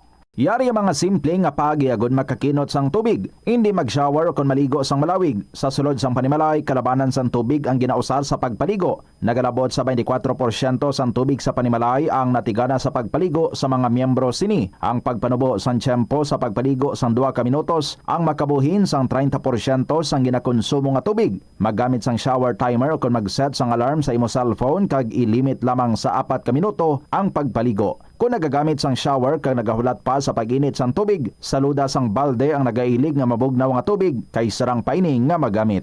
Kaunta sang La Paz Batchoy. Ang Iloilo ang kilala bilang home of La Paz Batchoy. Mahimo kagid nga maglibot sa Iloilo, mag-food trip, kag ikaw mismo ang maghusgar kung ano ka namit ang La Paz Batchoy. Pwede mo gid ma-enjoy ang La Paz Batchoy nga may pandesal kag puto. Butangi man sang gamay nga paminta kag patis ang sabaw.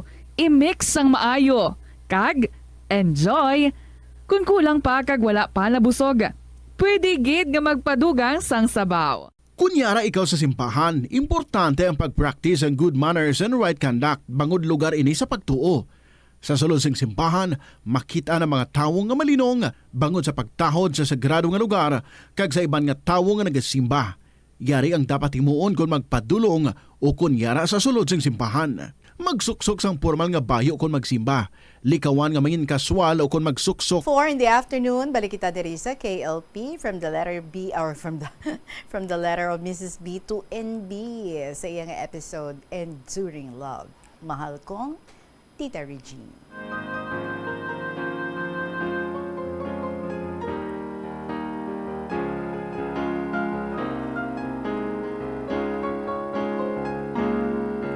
Mayong hapon sa tanan nga nagapamati sa KLP, lovers, kag letter senders, sa imo Tita Regine, all staff and members of Bombo Radio Philippines.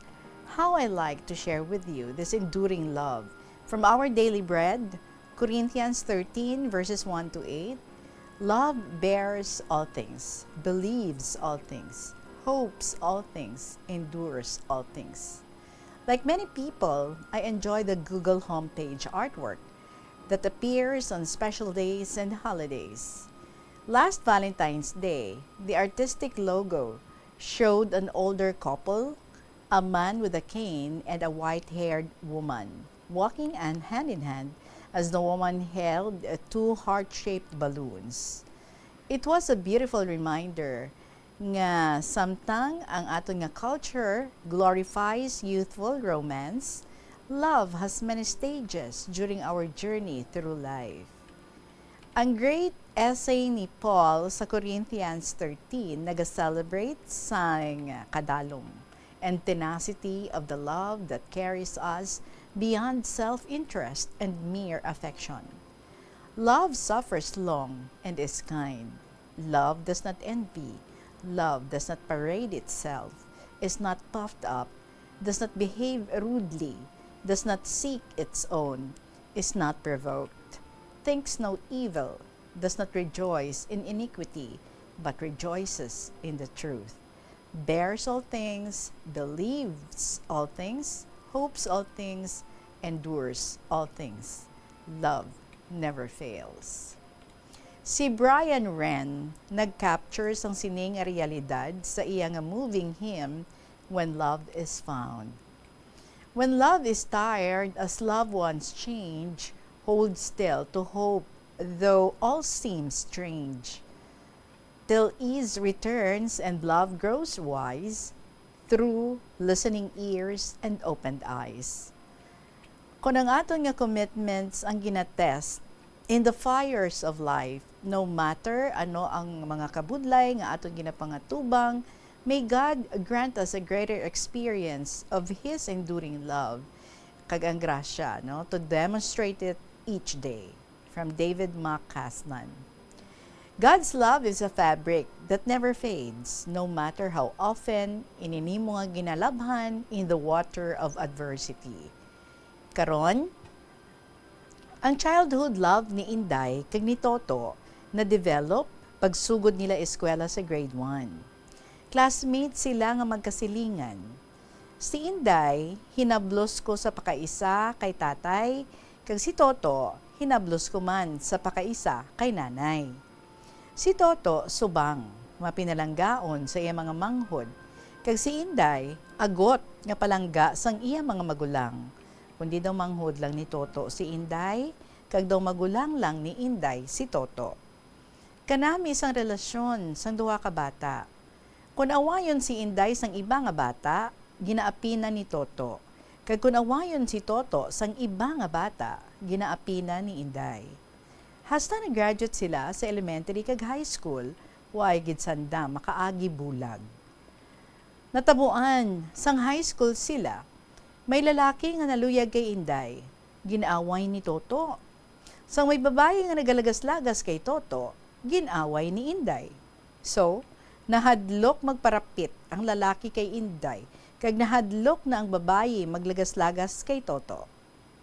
Pero pag college na nila, nagbulagay sila, kay gindaras ang lola si Toto sa Manila, kag tuyagin pa eskwela. Samtang nabilin si Inday, dyalang nag-eskwela sa college sa Ilabanwa. Nagahibi si Toto nga hindi mag-eskwela sa Manila, kay gusto na, dyalang may eskwela. Imaw gihapon sanda ni Inday. Hasta sang tuyaron sa Manila, way gani duwahi katuig, nagmasakit si Toto. Ginpa doktor man, pero nagakalma lang. Nagabalik-balik gihapon ang balatian. Nagahibi, nagaayo kay lola na nga mapauli kay nanay na diya sa Iloilo. No choice ang lola, basi maglala ang sakit ni Toto. Gani, ginpauntat siya eskwela, kagin transfer diya.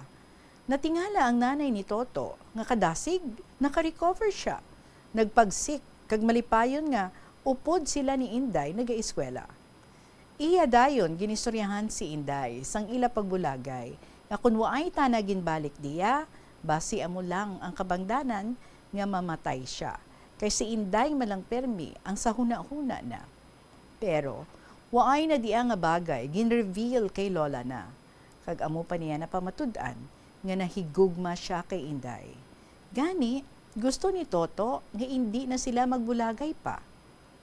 Sa pihak nga bahin, pagabot sang Christmas vacation, sadto nga tuig, nagbisita si nanay ni Inday sa Aklan, sa iya tatay nga masakiton, darado lang ang bakasyon, kayo ay klase sila Inday. So, nag-imaw sanda.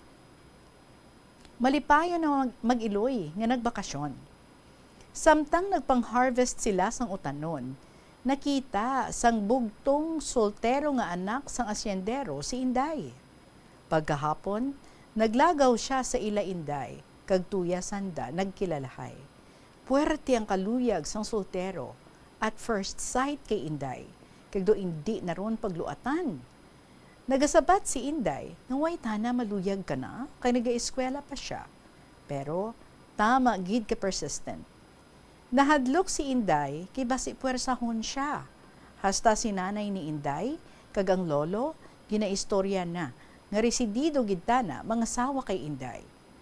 Ang lolo nakagusto, kay mabuot man nga bata ang soltero, kag para mahawas man sanda sa kapigaduhon. While ang nanay, hindi gusto, kanasat uma naman ang side ni Inday. Duro iya baribad, nga makonvince na ang soltero aron mangita lang sang iba.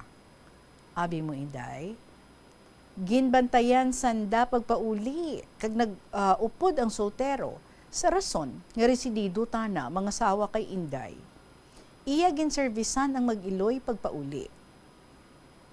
Sa ila pagabot, nakita ni Toto nga gindulong sang service sila Inday, nagulpihan siya kag nalipong sa paghangop nga may iba na nga nobyo si Inday.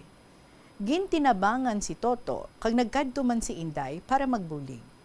Iya ginpahiran sang towel ang balhas ni Toto halin sa ulo, likod, or liog pakadto sa likod kag panghaplasan. Naumpawan si Toto kag nakita niya si Inday nga nagahibi sa iya atubangan. Namangkot siya dayon kung ano ang katuyuan sang tao dyan sa ila. Nagsabat si Inday nga nagdulong manlangran kanamon ni nanay. Mapauli man na siya sa sunod adlaw. Pero naobserbahan ni Toto nga huwag man magpauli. Iya ginpaapas, isa na kalalaki nga helper sa asyenda, kag isa naman ka helper nga babae sa balay. Iya ginapapangahoy ang lalaki, kag ginpa-repair sang kudal kag kusina nila ni Inday. While ang babae nagaluto, panglimpyo sa balay kag manglaba. Maski nag-resume na ang klase, diyan gihapon ang lalaki. Do nagapangagad na. Ginaservisa na si Inday kung mag-eskwela. Ginatawag ni Inday si Toto nga masakay, pero nagabaribad tana. Ay abaw tita, nagdugang pagid ang kasakit sang buot ni Toto. Sa sulod sa 3 ka bulan, nga dyan pa ang soltero. Do hindi rugid si Toto kapasensya, kag tuya sa school, nag-attempt si Toto nga mag-inom sang hilo. Pagkakita ni Inday, nagdalagan siya. Dayon, ginagaw ang botelya, kag iya ginabalan. Toto, please, hindi kagidi maghimo. Hindi ako pagbiyai, ginahigugma kita. Waay gid ako maluyag kadi nga lalaki, kag ginahambalan ko na nga magpauli na sila. Likom sa ihibalo ni Inday, nagkadto si Toto sa seminaryo. Tuyata na gusto magpadayon ni eskwela para hindi na niya makita pa si Inday kag ang lalaki. Nagkabuang si Inday pangita kay Toto sa school, pero waay na gid makitaan. Hasta namang kutana sa nanay ni Toto, nga insaway si Toto kay eskwela, kuna ano tana. Way man kamaan si nanay ni Toto. Pero pagkahapon, nagpauli si Toto, naglisensya kay nanay na, nga masulod tana sa seminaryo. Tuya tana mapadayon pag-eskwela. Nagkuha siya sa mga requirements kag mga personal belongings niya kag magbalik. Way gid sanda makakita ay pa ni Inday. Nagworry si Inday, ginsipon, nagsakit ang ulo kahilibion kag nawadaan gana sa pagkaon. Waay siya anay mag-eskwela, kag ginalam-alaman sang soltero nga mapasiti sila ipakonsulta sa doktor para maresetahan. Mag-ayos siya nga makabalik dayon sa pag-eskwela. Waay si Inday magsugot, iya na lang ginbaklan mga frutas kag iba pa nga pagkaon. Agud maganahan si Inday magkaon. Pagkatapos 3 ka adlaw, nag-ayo-ayo na si Inday, iya ginservisan pag-eskwela. Pagsunod adlaw, nagpauli ang soltero sa aklan, upod sang katabang nga lalaki, kay makuha konsumo nga bugas, prutas kag mga utanon. Sang ila pagbalik pagkahapon, kay bunog kaayo ang ulan kag madanlog, na slide ang service sa Bacolod. Lipong sanda nga duha, nagbaro sa ubos. Na-rescue man sanda dayon, ginadmit sa hospital. Mayad lang, ang kabulig waay kaayo matami. Pero ang soltero may fracture sa wala na nga abaga, kag nakaigo ang iya ulo sa espeho. Ginpa-CT scan, gintughungan dugo, kag gintambalan. Nakagwa ta na dayon ang katabang sa hospital, samtang al soltero nga natam-an gid nagcomatose. Nagdugang ang kasubo ni Inday sang natabo, sa paghangop nga siya ang dahilan sang disgrasya. Nagbisita sanda ni nanay na sa hospital, pero hindi na kakilala ka na ang soltero. Napulo kaadlaw siya na kumatos. Wahigid matabangi sa mga doktor, kag na deadball. In short, Tita Regine, pagsira sang klase, nagproblema si Inday. Iyagin pamangkot si Lord, kung maano na lang siya, kay way man siya tawo nga naluyagan among her suitors. After a week of asking and praying, she saw the Lord in her dream. Ginapaypay siya sang Ginoo sa iya tuo nga kamot, nga nagakapot sang booklet, and pointed his left hand to the group of street children. Dakugid ang kahasol ni Inday, gani nagkadto siya sa kumbento sa mga madre and be friends with the sisters. Pagwa ni Mother Superior, Inday greeted her with a smile. She was asked kung ano daan ang tuyo ni Inday kana. Inday immediately related her dream to seek the meaning and advice of the Mother Superior. Ang hambal ni Mother, may mission ikaw anak. Gusto sang Ginoo, tudluan mo ang mga bata para malimtan mo si Toto kag hindi ikaw magman-hater. Your enduring love with Toto, recognized by our good Lord, is special and holy. You too are called by the Lord to help Him spread and preach His holy gospels to the people of the world. Nagdesisyon dayon si Inday nga magsulod-anay sa pagkamadre para iya mapreparar ang iya kaugalingon sa pagtuman sang sugo ni Lord sa iya. At the end, nagpari si Toto kag nagmadre si Inday. They too serve God for the rest of their life.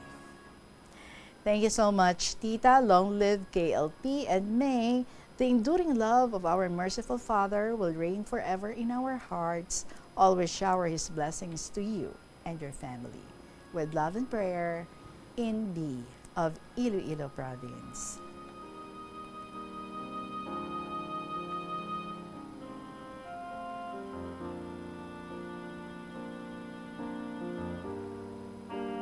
Sayang tani no, pero ti mas greater pagidgali ang ilang nga purpose in the end. Kaysa kay Lord gid sila ma-serve. Although pwede mo na, no, nga si Toto, gin propusang ka dyan lang abi iya nga isip, yung istorya ya gid si Inday, and then si Inday, no, with the help ng iya nga mother, dapat kin-convince pag ito ya ang lalaki nga ti, magpauli na to, kaya ti wala man siya naluyag, no. Diba? Do pwede mo na akong tani. But anyway, di bala, kon butangan sa mga twists and turns ni Lord ang aton nga kabuhi, who are we to evade them? Di bala, kung ikaw ya gina-direct sa amo ni nga path sa aton nga Ginoo, hindi kagid makapangindi because amo na iya ang imo nga mangin mission diri sa kalibutan. So si Inday nangin madre, si Toto nangin pari. Thank you so much gid sa imo. That's a beautiful story in B sang Iloilo Province. Sa inyong mga istorya man dira mga kabombo, pwede gid nga ma-email ang inyong mga story. Let us all enjoy the stories that you have, your experiences, ang mga personal ninyo, ang mga naagyan, or stories of other people nga inyo nahibaluan. Pwede gid nga ma-email sa bombo_iloilo@bomboradio.info or isulat gihapon and ipadala lang sa kahapon lamang program DYFM Bombo Radio Iloilo, Sky City Tower, Mapa Street, Iloilo City. Up next is Tuyang Ermitanya. Magasunod after sang Tuyang ang Provincial Jail, and after that ang Dear Diary. So enjoy ang inyong mga favorite dramas every afternoon diri sa Bombo Radio Iloilo. Maraming salamat sa inyo. I'll be back again tomorrow and hopefully makaistorya tagi diri sa studio City Sai sang Iloilo. Sa gihapon ninyo alagad si Tita Regine para sa kahapon lamang program. Thank you very much. Good afternoon and God bless.